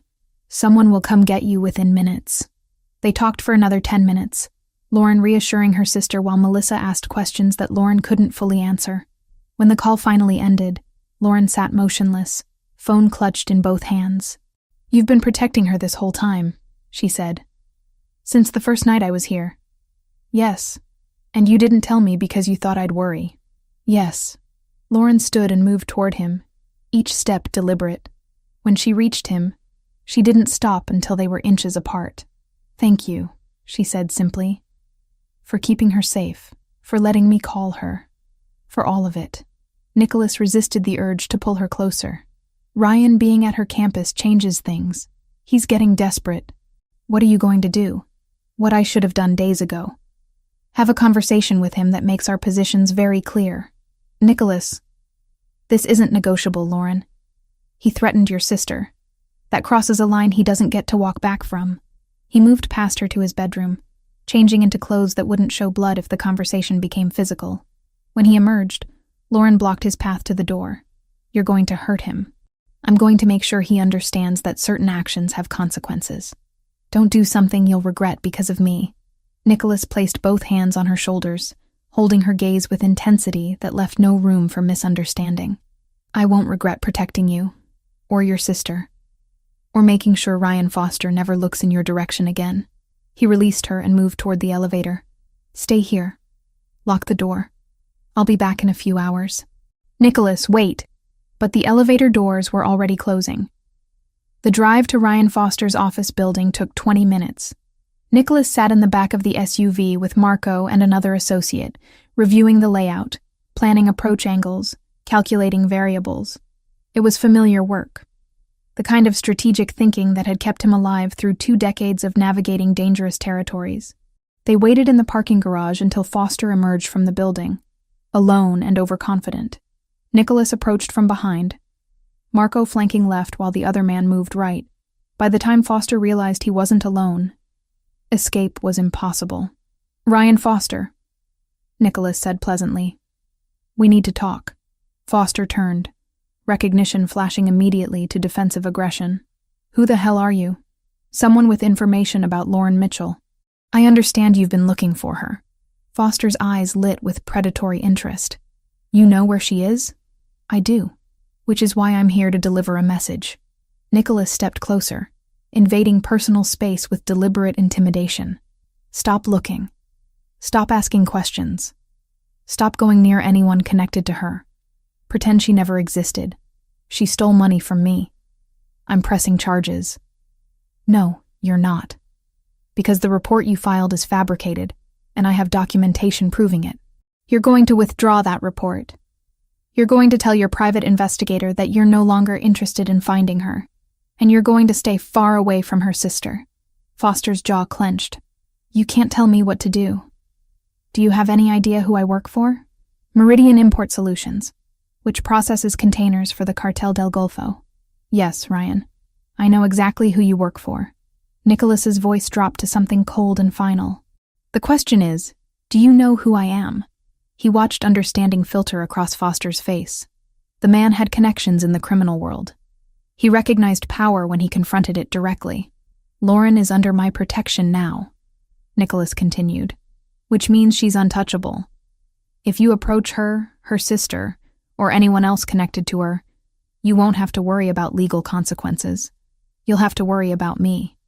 And trust me when I say that legal consequences would be preferable." Foster tried to hold his ground, puffing up with false bravado. "You're threatening me? I'm explaining reality. What you do with that information is your choice." Nicholas turned to leave, then paused. Oh, and Ryan, if I find out you've retaliated in any way, if Lauren so much as receives a threatening text message, I will personally ensure that your employers learn about your very expensive gambling problem and your habit of skimming from shipment manifests. I assume they'll be understanding about that. The color drained from Foster's face. Marco stepped forward, shoulders square and intimidating. My associate will escort you back to your car. I suggest you think very carefully about your next moves. Nicholas returned to the SUV and waited while Marco had his own quiet conversation with Foster. Through the tinted windows, he watched the man deflate, recognize he'd miscalculated badly. When Foster finally drove away, hands gripping the steering wheel with white-knuckled force, Nicholas felt a grim satisfaction. The confrontation had been necessary, but it had also been personal in a way that concerned him. He'd been willing to do worse, to cross lines that shouldn't be crossed, all for a woman he'd known less than a week. The drive back to the penthouse was quiet. Marco knew better than to comment on what had happened. When they arrived at the building, Nicholas dismissed him and rode the elevator alone, watching his reflection in the polished doors. Bruised knuckles stared back at him. He'd hit Foster once, just once, when the man had made a comment about Lauren that crossed from insult into territory that required physical response. The contact had been brief but satisfying. Lauren was waiting when he stepped into the apartment. She took one look at his hand and moved immediately to the kitchen, pulling out first aid supplies without asking. "Sit," she ordered, pointing to a bar stool. Nicholas sat. He was suddenly, inexplicably tired. The adrenaline of confrontation had burned off, leaving only the weight of what he'd done and what it meant. Lauren filled a bowl with warm water and retrieved clean cloths. She worked in silence, cleaning the split skin across his knuckles with gentle precision. Her fingers trembled slightly, but her touch remained steady. "Did you kill him?" she asked quietly. "No, but you hurt him. I made sure he understood consequences. That required a level of physical emphasis." Nicholas watched her face, trying to read her reaction. "Does that frighten you?" "It should." Lauren rinsed the cloth and continued cleaning. "But it doesn't. Is that wrong?" "I don't know." She looked up, blue eyes meeting his. "What did you say to him?" "That you're under my protection. That approaching you or Melissa would be a mistake he'd regret. That his connections don't frighten me because mine run deeper." "And he believed you?" "He did by the time I finished explaining." Lauren set aside the cloth and reached for antibiotic ointment, applying it with careful attention to each scrape and cut. Nicholas watched her work, aware of every point where her fingers touched his skin. The intimacy of the moment exceeded anything explicitly romantic. A different kind of vulnerability emerging from violence, transformed into care. "Your hands are shaking," Nicholas observed. "I know." Lauren's voice was barely above a whisper. "I'm processing. Give me a minute." He gave her the time, watching emotions flicker across her face. Fear, relief, anger, gratitude, something else that made his chest tighten painfully. When she finally finished bandaging his hand, she didn't release it. Instead, her fingers traced the edge of the bandage, following the line where protection met damage. Nicholas caught her wrist gently, feeling her pulse flutter beneath his fingers. Fast, erratic, mirroring his own heartbeat. "Lauren," he said, not sure what came after her name, but needing to say it anyway. She looked up, and the distance between them suddenly felt insurmountable and non-existent at once. Nicholas leaned forward, drawn by gravity he couldn't fight anymore. Lauren's breath caught, lips parting in anticipation. They were inches apart when she pulled back abruptly, breaking contact. "I can't," she whispered. "Not yet. This is too much, too fast, and I don't trust my own judgment right now." Rejection stung, but Nicholas understood. She was right to be cautious. Nothing about this situation was normal or healthy. They'd been thrown together by crisis, forced into proximity that manufactured intimacy without foundation. "I understand," he said, releasing her wrist. Lauren stood and carried the first aid supplies back to their cabinet, movements jerky with suppressed emotion. When she turned back, tears tracked down her face. "It's not that I don't feel it," she said. "Whatever this is between us, I just need time to figure out if it's real or if it's just safety and gratitude and trauma bonding. Take all the time you need. Even if that means I should leave? Find somewhere else once Ryan isn't a threat anymore? The question cut deeper than Foster's face against his knuckles. Nicholas stood and moved to the window, putting physical distance between them. If that's what you need, yes. I won't keep you here against your will. That's not an answer about what you want. Nicholas turned to face her. What I want stopped being relevant the moment I found you in my bathroom. This is about what you need. What keeps you safe? What lets you heal? Lauren wiped her eyes, smudging tears across her cheeks. You're impossible. So I've been told.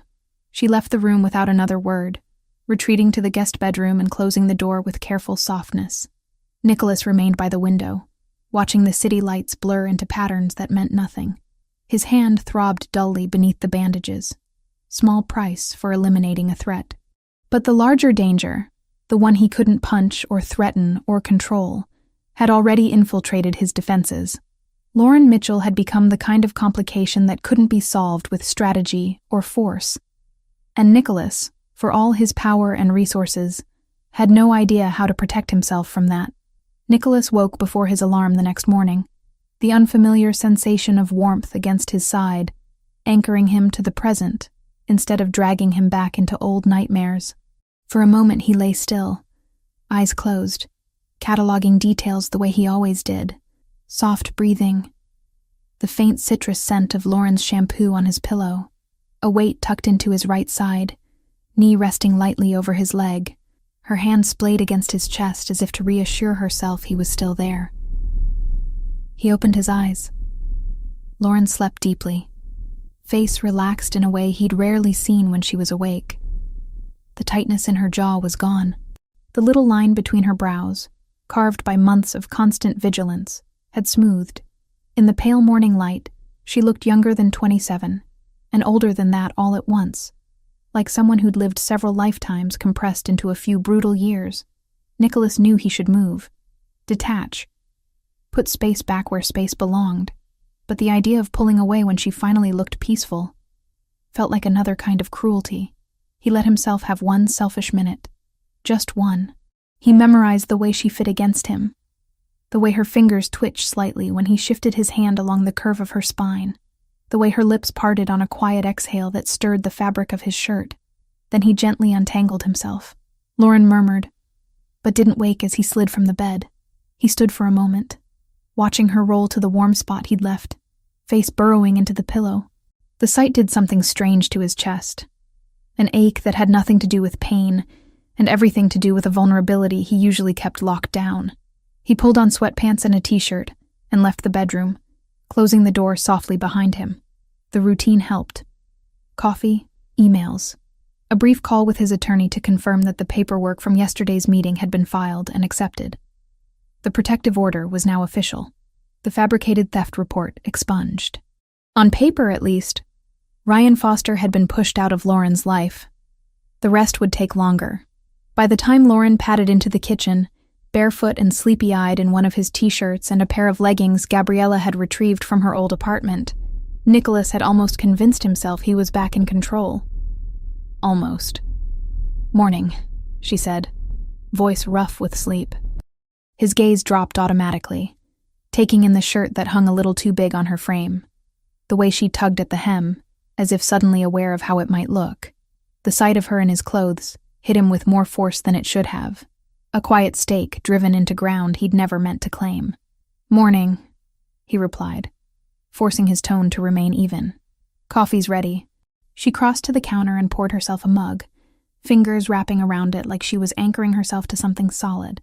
For a few minutes they moved around each other in the kitchen in a kind of domestic choreography that felt dangerously normal. Lauren took a sip and winced. "Still too strong."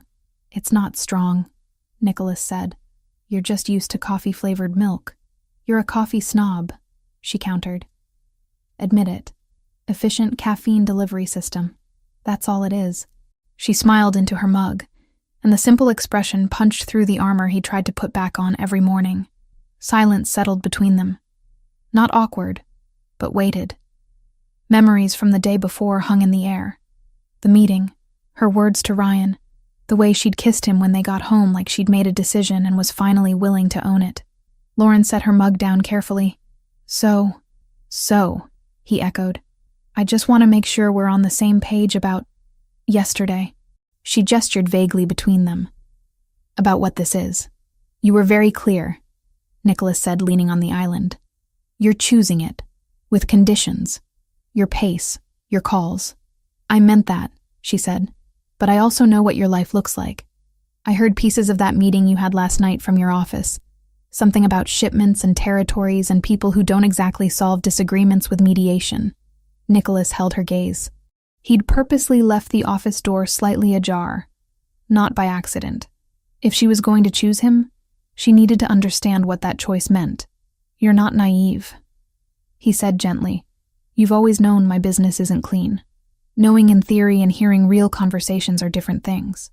Lauren lifted her mug again, fingers tapping against the ceramic. Yesterday I told Ryan I was choosing who stands next to me now. I meant that too. But if I stand next to you, I'm standing next to all of it. Yes. Is that what you want? She asked quietly. Me knowing? Really knowing? Because once I see it, I can't unsee it, and I won't pretend. He thought about lying, about offering some softened version of the truth that would make this easier. But he'd built a life on reading lies in other people. He refused to become someone she had to analyze like that. I'd rather you know exactly who I am than love some edited version of me that doesn't exist, he said. If you decide you can't accept it, I'll deal with that. But I won't build this on illusions. This, she repeated, rolling the word around like she was testing how it felt in her mouth. Okay. Then I need you to promise me something. That depends on the promise. If you ever ask me to look away from something I can't live with, I'll leave. Her voice was steady now. I don't mean disagreements about your work or your choices. I mean lines I can't cross. And I need you to accept that I have them. Nicholas studied her. There were the usual lines. No violence against children, no trafficking, no senseless cruelty. Lines he'd already drawn for his organization years ago. Non-negotiable boundaries that made his operation marginally less monstrous than others in the same world. I won't ask you to be okay with everything I do, he said. But there will be things I can't tell you, not because I don't trust you, but because knowing would put you in more danger. I can live with that, she said after a moment, as long as secrecy is about safety, not control. Fair distinction. Her shoulders eased slightly. Some of the tension that had crept in during the conversation melted away, replaced by something more fragile. Good, she said. Because my sister basically told me last night that if I broke it off with you because of your job after everything you've done, she'd kick my ass. That dragged a short laugh out of him. Melissa said that? Not in those exact words, but close. Lauren tilted her head. She likes you. She doesn't know me. She knows enough. That you protected her before you even met her. That you let me decide whether to face Ryan. That you didn't blow up and make the hearing about posturing or power. She pays attention. So do you, he said. Occupational hazard. Teachers notice everything. Lauren stepped back from the island and stretched, wincing as muscles pulled tight. Speaking of occupational hazards, your sister texted about coming over. Today? In about an hour. She held up her phone. She apparently needs to see with her own eyes that I'm not just Stockholm syndroming my way through some Mafia version of a gilded cage. Nicholas exhaled. Of course she does. He spent the next hour catching up on messages while Lauren disappeared into the guest room to change. When the doorbell finally chimed, he checked the camera out of habit. Gabriella stood in the hallway, wearing black jeans, ankle boots, and a rust-colored blouse that made her look like she'd stepped out of a fashion shoot rather than a midtown subway station. Her expression, however, was anything but polished. Determined was the word that came to mind. Nicholas opened the door before she could knock a second time. You look tired, she said by way of greeting. You look like trouble. Flattery will get you nowhere. She shouldered past him and called down the hallway. Lauren? I brought overpriced pastries and opinions.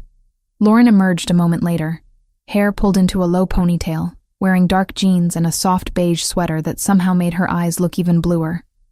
She smiled when she saw Gabriella, a real smile that reached her eyes. You made it, Lauren said, stepping into an easy hug. Obviously. Gabriella pulled back and held her at arm's length. "Let me look at you." Lauren submitted to the inspection without protest. After a second, Gabriella nodded, satisfied. "Color in your cheeks, no haunted raccoon eyes, wearing clothes that fit. My brother hasn't locked you in a dungeon yet. So far, so good." "There is no dungeon," Nicholas said dryly from behind them. "There might as well be," Gabriella shot back. "This entire building is a fortress." Nicholas let the jab slide. It wasn't untrue. They gathered in the living room. Gabriella dropped a paper bag of pastries on the coffee table and kicked off her boots like she owned the place, curling up sideways on one end of the sofa. Lauren took the other end, tucking her legs under herself. Nicholas sat in the armchair opposite, automatically positioning himself so he could see both women and the front door without turning his head. Gabriella's gaze flicked between them, sharp and assessing. "So," she said, breaking off a piece of croissant, "are we going to pretend something hasn't shifted in here? Or are we all going to be adults and talk about it?" "Subtle," Nicholas muttered. Lauren flushed faintly. "We're figuring things out." "That's vague and unsatisfying," Gabriella said, "but I'll allow it for now." She turned to Nicholas. "Have you explained everything?" "I explained enough. Define enough. She knows what I do. The contours, if not the details." Gabriella narrowed her eyes. "And you understand what comes with him, right?" she asked Lauren. "Privacy will be a myth. People will make assumptions. There will be nights when he doesn't come home, and he won't be able to tell you where he was or what he was doing beyond handling things. Are you prepared for that?" Lauren met her gaze without flinching. "I'm prepared to make my own choices. That includes accepting there are parts of his life I won't have access to. I'd be lying if I said it didn't scare me, but it scares me less than the idea of going back to a life where every decision about my day was made for me." Gabriella looked at her brother. "You hear that? That's trust. Don't screw it up." "I'm aware of the stakes," Nicholas said. "You think you are," she replied, "but you have a habit of deciding what's best for everyone, and then acting like it's generosity instead of control." He absorbed the hit without reacting. Lauren watched them both, eyes moving between siblings like she was following a tennis match. "I told him," Lauren said to Gabriella, "if he ever asks me to ignore something I can't live with, I'll leave." "And he agreed?" "He didn't fight me on it," Lauren said, "which is a start."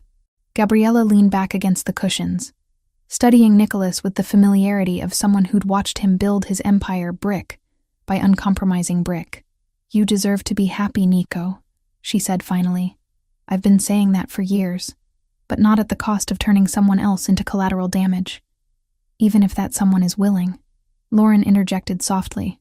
"I'm not collateral." "No," Gabriella agreed. "You're the first person he's let this close without an agenda attached. That's why I'm here, to make sure he understands what that means." Nicholas felt the conversation pressing against lines he wasn't ready to cross in front of Lauren. Not yet. He shifted to practical ground. "Speaking of agendas," he said, "there's something you both need to know. Foster appears to have taken the hint. He's bought a one-way ticket out of the country. My contacts say he's planning to set up in Mexico for a while, closer to the people he shouldn't have been playing games with from this side of the border." Lauren exhaled. "So he's actually leaving?" "It looks that way," Nicholas said. "He's withdrawn his complaint officially. The protective order stands here, but jurisdiction gets messy once he crosses a border. The good news is, men like him don't fare well when they're no longer the ones holding all the power in a room. He'll have his hands full staying useful and alive. Hunting you will drop on his priority list. Will he ever come back?" Melissa's voice wasn't here, but Lauren's question carried her sister's fear too. "Possibly. But by then, a lot of other things will be in place. Documentation. Witness statements. The file my attorney is building doesn't disappear just because he changes his address." Lauren nodded slowly. "I don't feel as light as I thought I would hearing that." "That's normal," Gabriella said. "It doesn't all evaporate because he got on a plane. Trauma doesn't check calendars." "I know." Lauren gave a small, humorless smile. "But I'm trying to let it feel like at least the door is closed. Maybe not locked, but closed." Nicholas watched her. The way she spoke about doors now. Open, closed, locked. Language of boundaries. language he understood too well. After Gabriella left in the afternoon with a final, lingering hug for Lauren and a pointed, wordless look for Nicholas that conveyed volumes, the apartment felt quieter, but not empty. Different from the early days when Lauren had tried to take up as little space as possible. Now, her presence filled rooms even when she wasn't in them. Nicholas found her an hour later in his office doorway, leaning against the frame. "Can I come in?" she asked. "You don't need permission." "I think we both know that's not entirely true," she said, lips quirking. "This room feels different, like your brain externalized." He glanced around at the carefully organized chaos. Screens, files in neat stacks, maps on one wall with pins and strings marking routes, territories, operations. She wasn't wrong. "Fair assessment," he said. She stepped inside, studying the maps first. "Is that all?" "Business," he confirmed. "Supply lines, distribution channels. Some things you don't want detailed explanations for." "Probably not," she agreed. Then, after a pause, "Show me what you can." He considered the request. Trust was a double-edged blade in his line of work, but she'd already been drawn in whether he liked it or not. Keeping her ignorant wouldn't keep her safe. It would just make her easier to blindside. Nicholas pulled one of the pins from a port city on the map and traced a line inland. "This is a route we stopped using 2 years ago when a rival family decided they wanted a cut. We don't operate there now. Too volatile." "By operate, you mean?" "Move things," he said. "Sometimes legitimate goods, sometimes not." "Do you ever feel guilty?" she asked, not accusing, just curious. "About the not things?" "I feel responsible," he said, "for doing it better than the people who would fill the vacuum if we disappeared." "Better," she repeated. "Safer? Less indiscriminate," he said. "You won't believe me if I say we have rules, but we do. Lines we don't cross, people we don't touch. Women like me?" she asked quietly.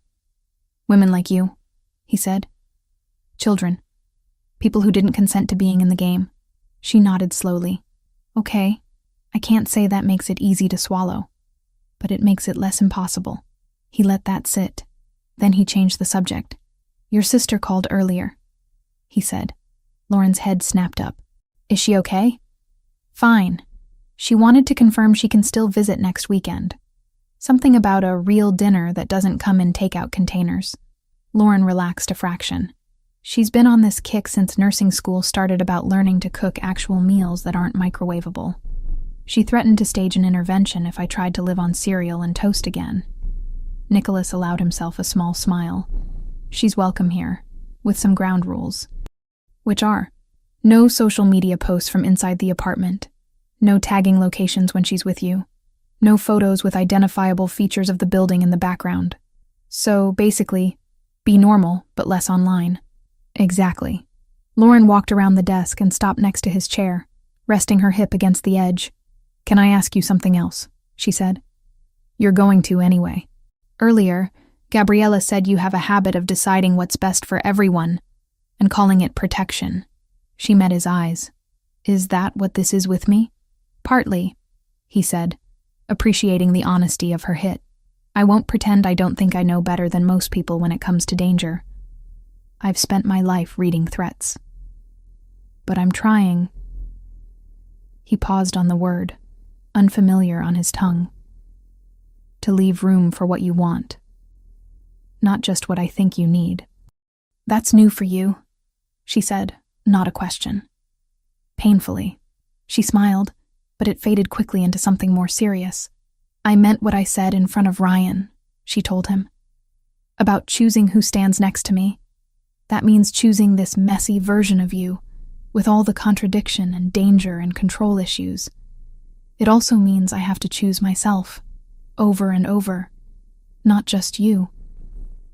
"Good," he said, "because I have no interest in being with someone who disappears into my shadow again." "That's not partnership, that's ownership." She studied him for a long beat. "I think you're more of a romantic than you want to admit." "Blasphemy," he replied. "Don't tell anyone. It'll ruin my reputation." She laughed, leaning down to brush a quick, soft kiss against his mouth. It wasn't heated like the one in front of the window the day before. This one felt different. Settled. Assured. "When do I get to see what you're like in your natural habitat?" she asked when she straightened. "Not here. Out there. With your people." "You have," he said. "Yesterday in the conference room. With attorneys and cops and an abusive ex watching. You weren't fully yourself there," she countered. "You were contained. Edited. I saw flashes of it when you talked to Ryan, but most of it was under the surface. You want to see me in a room full of criminals?" he clarified. "I want to see if the version of you I'm falling for exists there too," she said simply. The words hit him with more force than any punch he'd taken. He had to look away for a moment, collecting himself. "There's a meeting tonight," he admitted eventually. "Not here. At one of the restaurants. Front of house business. No guns on tables. No overt threats. Just conversations with men who could kill me if they thought it was worth the risk. Sounds relaxing," she said. "It's not where I'd normally bring someone He stopped, the word hovering just out of reach. "Someone I care about. But if you're serious about seeing my world, this is the least dangerous way to do it." She considered this. "Will they know who I am?" "They'll know you're with me," he said. "That will be enough. Is that safe for me?" "Safer than the alternative," he said. "In my world, if you try to hide someone important, it invites curiosity. If you show them openly, with the right posture, it sends a message. This person is under my protection. Off limits." "Then I want to go," she said. "You don't have to prove anything. This isn't about proving something to you," she said. "It's about proving something to myself. That I'm not still that woman who flinches at raised voices and hides in bathrooms. I want to walk into a room of dangerous men and not feel like prey." Nicholas nodded slowly. He recognized that hunger, the need to reclaim power in spaces that used to represent nothing but fear. "All right," he said, "but we do it my way." "Which is?" "You stay close to me at all times," he said. "You don't wander off. You don't talk to anyone alone. You let me read the room and direct you without arguing. Understood?" "Understood," she said. "What should I wear?" The question shouldn't have thrown him. But imagining Lauren in his world, at his restaurant, sitting at his table where people who owed him money and favors would see her, it stirred something proprietary deep inside him. "Something you feel strong in," he said. "Comfortable enough to move in, formal enough to convey that you belong at that table." "Wow," she said. "Mystic Mafia fashion advice. So helpful. I'll have Gabriella send over some options," he offered. "She enjoys that kind of thing." Lauren smiled. "Of course she does." Hours later, when they were getting ready to leave, Nicholas stood in the hallway outside the bedroom, momentarily speechless. Lauren stepped out in a dress he'd never seen before, soft champagne fabric that skimmed her figure without clinging, sleeves to the elbow, neckline modest but elegant. Her hair fell in loose waves around her shoulders, makeup understated but highlighting the blue of her eyes. "You're staring," she said. He searched for the right word and settled on the only honest one. "Beautiful." Color rose in her cheeks. "Good enough to be seen with you in your natural habitat?" "More than." He offered his arm. She took it. As they rode the private elevator down to the garage, Lauren glanced up at him. "Whatever happens tonight," she said, "whatever I see or feel, I want you to know something." "What's that?" "When I told Ryan I'd chosen who stands next to me now, I wasn't bluffing." Her fingers tightened briefly on his arm. "I meant you."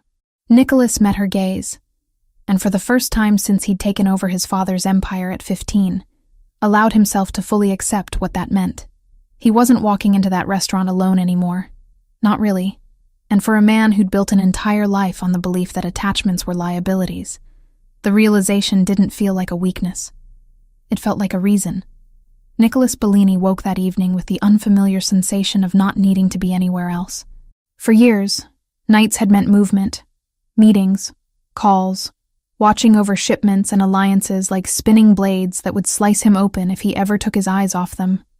Tonight, the only thing demanding his attention was the woman in front of his closet, half turned toward the mirror, studying herself with an intensity he usually reserved for enemy dossiers. The dress was champagne, soft and fluid, catching the lamplight as she shifted. Lauren smoothed a hand over the fabric, then caught his reflection watching her in the mirror. "Too much?" she asked. "For who?" he replied. "For your restaurant," she said. "For being seen with you. I have no idea what the dress code is for Mafia boss takes you to dinner at one of his properties."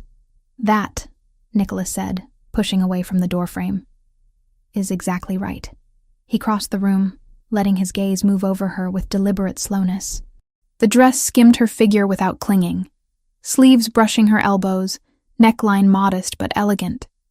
She'd kept her hair down, waves resting over her shoulders, makeup subtle enough that most of what he saw was just her. "You look beautiful," he said simply. "Objectively," she said, trying for lightness. "Or in a, this is more dangerous than half my rivals kind of way." "Both." Color touched her cheeks. "Okay. But if I trip in these shoes, you're legally obligated to catch me." "That's not how the legal system works," he said. "But I'll allow it." She rolled her eyes and reached for a delicate necklace, hands fumbling slightly. Nicholas stepped in without asking, taking the chain from her fingers, moving behind her to fasten it at the nape of her neck. His fingers brushed warm skin. Lauren shivered almost imperceptibly. "Still okay?" he asked quietly. She met his eyes in the mirror. "I'm choosing this, remember?" He did remember. He remembered the way she'd said it a week ago, half terrified, half sure of herself for the first time in years. He remembered the hearing room, Ryan's smirk collapsing under the combined weight of evidence, and Lauren's quiet, "It's over." He also remembered the message that had landed that morning, a brief update from a man in Texas. Foster made it to Mexico, treading carefully, asking questions about you, but no moves this side of the border. The threat hadn't evaporated. It had just shifted geography. "Then let's go," Nicholas said. They took the back elevator down to the garage. Old habits. Lauren didn't argue this time. Instead, she looped her arm through his, gaze flicking around with the alertness of someone who'd learned the hard way what could happen when you stopped paying attention. The car ride downtown was quiet, but not tense. What used to be silence filled with things unsaid had become something else. A shared space where quiet didn't feel like absence. Lauren watched the city pass by, the canyon of buildings, the occasional flash of neon, the little dramas playing out at crosswalks. 3 weeks, she murmured. "I still can't believe it's only been 3 weeks." "Time bends under pressure," Nicholas said. "You sound like a physics professor," she said. "That sounds insulting." "It wasn't," she replied. "Just accurate." The restaurant sat on a corner in Tribeca, all warm light behind large windows, the name in understated letters above the entrance. To anyone else, it was just another successful Italian place catering to people who liked the illusion of discovery with their handmade pasta. To Nicholas, it was neutral ground dressed up as indulgence. Deals had been discussed at these tables. Lines had been drawn, alliances cemented. But on the surface, it was linen and crystal and good wine. They entered through the side door. Staff straightened when they saw him, posture shifting almost imperceptibly. A host approached, deference in every line. "Mr. Bellini," he said, "your table is ready." Lauren felt eyes on them as they followed the host through the dining room. People noticed Nicholas the way they noticed storms out at sea. Beautiful, dangerous, something you respected from a distance. She stayed close, not clinging, but aligned, matching his stride. At their table near the back, the city visible through a sheet of glass, Nicholas pulled out her chair. Small gesture. Not a performance, not an act. Just care, quiet and practiced. She sat, smoothing the dress beneath her, and exhaled in a slow, controlled breath. "You okay?" he asked. "So far," she said. "Ask me again after I get through a whole meal without someone being shot." "In this room," Nicholas said, opening his menu purely out of habit. "The most violent thing that happens is arguments over wine pairings." The waiter came. Nicholas ordered without looking, knowing the menu the way he knew shipping routes and weak spots in his enemy's security. Lauren listened, amused. I see the control issues extend to food ordering, she said when they were alone again. You can send it back, he said. I won't be offended. I'm too hungry to be picky. She leaned back slightly, eyes roaming the room. Everyone looks so normal. They all have problems, he said. They're just wearing better shoes to have them in. She smiled and turned back to him. You know, part of me thought I'd be more nervous. First time being out with you like this. Knowing what you really do when you put the nice suit away. And I feel strange saying this, but I don't feel like prey, she said, for the first time in a long time. You're not, Nicholas replied. Not anymore. Not because nothing can hurt me, she clarified, but because if it tries, I know I can run toward something, not just away. He let that sink in. When she'd arrived, she'd had nothing but flight in her vocabulary. Now, fight had found its place again, not the kind that matched physical strength, but the quieter kind that chose to stand and speak and stay. Dinner unfolded with an ease that would have felt impossible a month ago. They talked about trivial things. Lauren's disastrous attempt at baking the day before. I didn't know it was possible to burn the inside and undercook the outside at the same time. And Nicholas's grudging admission that, as a teenager, he'd briefly wanted to become an architect before life had yanked that possibility away. Let me guess, Lauren said. You liked the idea of designing structures no one could break into. I liked the idea of building something that didn't require breaking anyone, he said. Do you still? She asked. Sometimes, he admitted. Then the phone rings. She considered that. Maybe this is that for you. This? This, she gestured vaguely between them. Us. Not something you built on threats or necessity or family politics. Just choice. He studied her. It terrifies me more than some of the men I've dealt with. Good, she said. Means you're taking it seriously. A shadow fell across the table. Nicholas's attention snapped up, instincts primed for interruption. Instead, he saw a man in his 50s, well-tailored, expression respectful, hands visible. Mr. Bellini, the man said with a nod. Apologies for intruding. Make it brief, Nicholas replied. Just wanted to say thank you for the favor last year. The inspectors never came back. The man's gaze flicked to Lauren. Curiosity there, but no threat. Enjoy your evening. Pay your bills on time, Nicholas said. You won't need favors. The man smiled, dipped his head again, and retreated. Lauren watched him go. He looked like a dentist, she said. He is, Nicholas replied. She frowned, more bemused than confused. I thought your dealings were more with men in dark alleys than people who fix cavities. Crime is more banal than people think, he said. Everyone needs something. Everyone cuts corners somewhere. My job is making sure I know exactly where the corners are and who's cutting them. Sounds exhausting, she said. It is, he said. You make it less so. For once, Lauren didn't deflect. She just reached across the table and brushed the back of his bandaged hand with her fingers, a touch so light it might as well have been a promise. On the way out later, she didn't cling to his arm because she was afraid. She walked next to him because she chose to, head high, eyes steady. In the car, she kicked off her heels and groaned in relief. Your world needs more comfortable shoes, she said. My world doesn't notice shoes, he replied. Just posture. Well, my posture is protesting. He glanced at her bare feet, toes painted a soft chipped pink. Duly noted.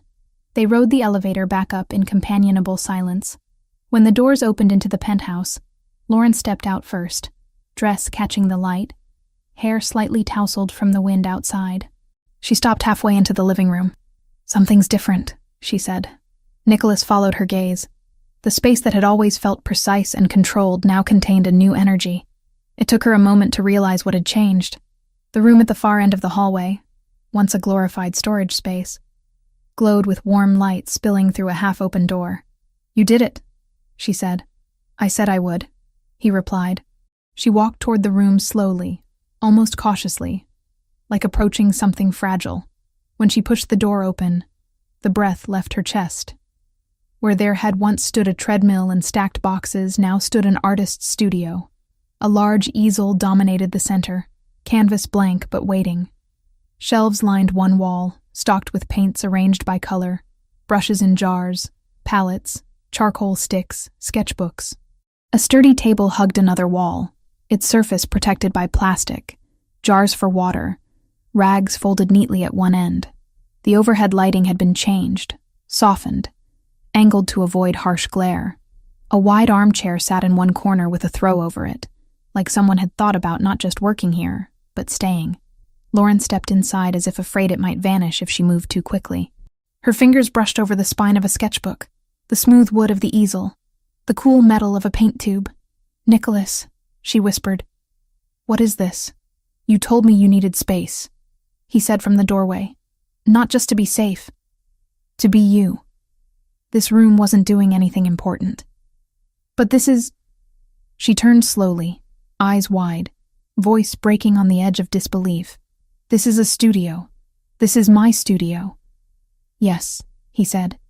"You did this while I was on the phone with Melissa. Then on the balcony," he said. "And earlier this week when you went with Gabriella to that art supply store. She's terrible at pretending she isn't planning something." Lauren let out a sound that was half laugh, half sob. "I thought she was just dragging me through every aisle because she likes spending other people's money." "That too," he said. "But she gave me a list." I supplemented.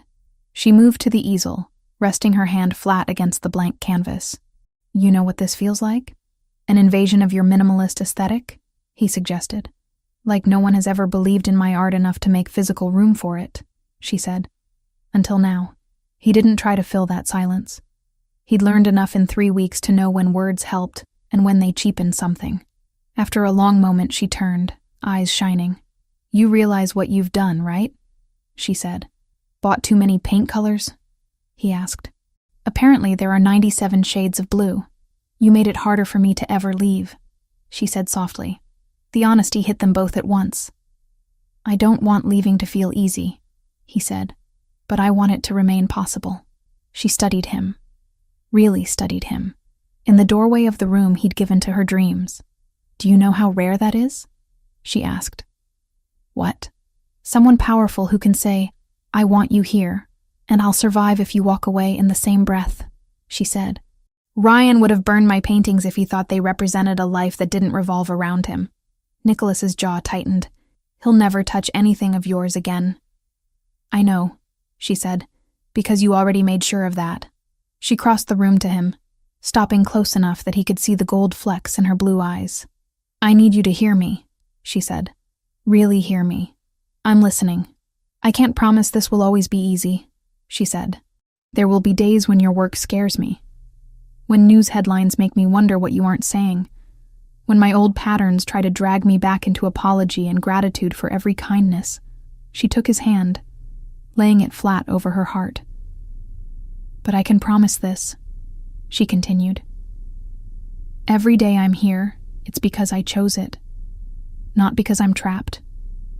Not because I'm afraid of the alternative. Because this..." She gestured between them with her free hand. "Feels like my life. Mine."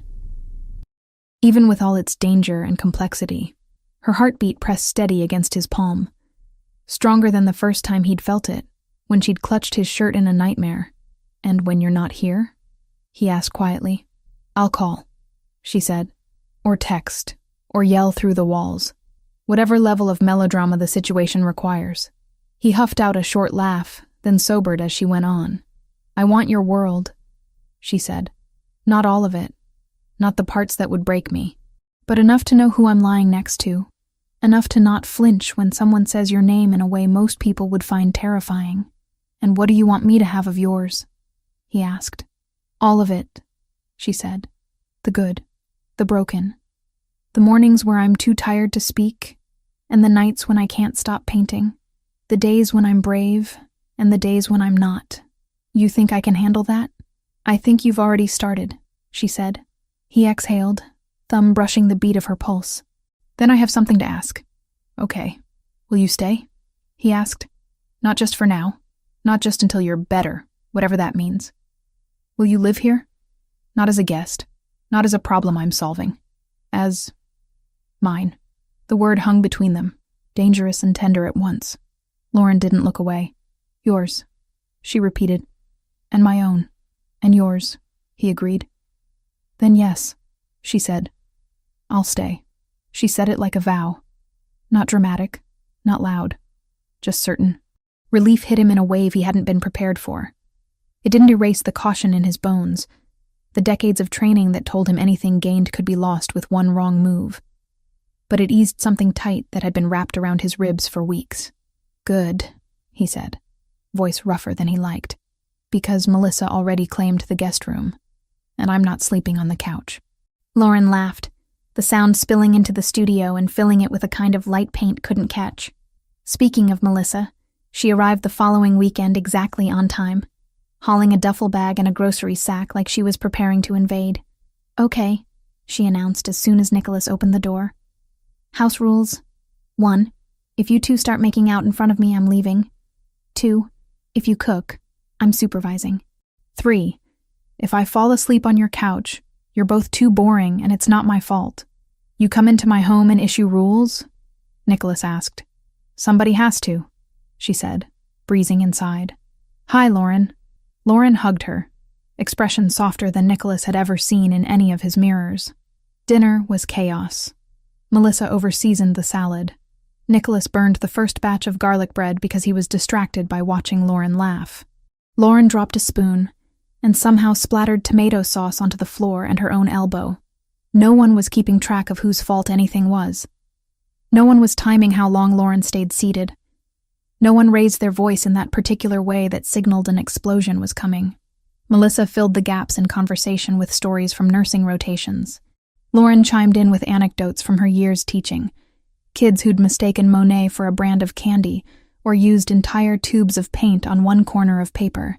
Nicholas listened more than he spoke and found that he didn't mind. Later, when Melissa was sprawled on the armchair under a throw blanket, halfway through a movie and already snoring softly, Lauren tilted her head toward her sister. She never got to see me like this before, she said quietly. Every time we were together the last 2 years, I was jumpy and defensive and apologizing for things that weren't my fault. She sees you now, Nicholas said. Really sees you. Do you? Lauren asked. Every inconvenient angle, he said. She nudged his shoulder. Good. When Melissa finally retired to the guest room, if you two are going to have one of those weird, intense talks again, I'd like to be unconscious for it. The apartment settled into a softer quiet. Lauren wandered back into the studio, drawn to the canvas the way some people were drawn to windows. Nicholas followed, leaning in the doorway. She picked up a brush and examined the painting in progress. The cityscape had evolved since he'd first seen it. Light had crept farther across the buildings, soft morning tones giving way to something brighter at the edges. It's changing, he said. So am I, she replied. Where is that again? He asked, nodding toward the skyline. A bridge between my old life and this one, she said. Metaphorically speaking. You always this literal with your metaphors? He asked. Always this annoying with your questions? She countered.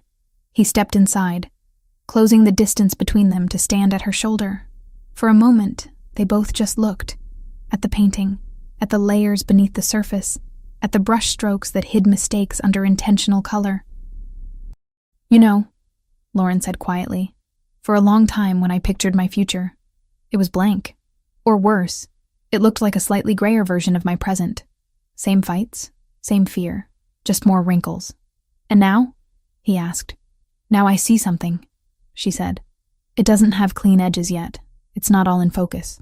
But I see mornings where I'm rushing because I've got a class to get to and paint on my face and you're stealing my coffee even though you could buy your own cafe. Your coffee tastes better, he said. You say that now because it's free, she replied. I see nights where Melissa crashes on our couch because she's between shifts and can't face the subway. I see fights with you that actually lead somewhere instead of circling the same drain over and over. I see myself arguing back without being afraid it'll cost me my safety. She set the brush down, paint glistening on the bristles, and turned to face him fully. And I see you, she finished. Not as a savior, not as a captor, as the man I chose to walk beside. Even when the path isn't straight, he let the words wash over him. They didn't erase the realities outside these walls. The cartel still existed. Rivals still watched. Somewhere across a border, a man named Ryan Foster was learning how small he really was in a hierarchy that didn't care about his bruised ego. But here, in this room, something else existed that he'd never factored into risk assessments and contingency plans. "Lauren," he said quietly, "I've spent most of my life believing attachment was just another word for leverage." "It can be," she said, "if you use it that way." "I don't want to," he said. "Not with you." "Then don't," she replied. "Start there." He reached for her, hands settling on her waist, and pulled her closer. When their lips met, it wasn't desperate. It wasn't a reflex against fear. It was deliberate, steady, a continuation instead of a beginning. When they broke apart, foreheads touching, breath mingling, Lauren whispered, "You know what I told myself the night I left? When I was halfway down that fire escape thinking I might fall and break my neck? That you should have worn better shoes?" He guessed. She huffed an almost laugh. "I told myself, this isn't the end. It's just the end of here. I had no idea what after looked like. I just knew I couldn't stay." "And now?" he asked. "Now I don't think in ends as much," she said. "I think in chapters. This is a new one. One I actually want to read." He rested his hands at the small of her back, anchoring her as much as himself. "Then let's not skip pages," he said. "Deal," she replied. They stood there for a while longer, the unfinished painting at their side, the city beyond the window, the weight of 3 weeks settling into something like foundation. The world outside remained what it had always been. Messy, dangerous, unpredictable. There would be more problems, more late-night calls, more moments when Lauren had to decide how much of his world she could live with, and he had to navigate the line between protecting and controlling. But the towel-wrapped woman in his bathroom had become the artist in his spare room. The man who'd once believed his penthouse was safest empty now stood in its doorway and understood, with a clarity that made his chest ache, that filling it had been the real security all along. The canvas would change. So would they. For tonight, with the smell of paint in the air and the sound of Melissa's soft snoring down the hall, it was all she needed.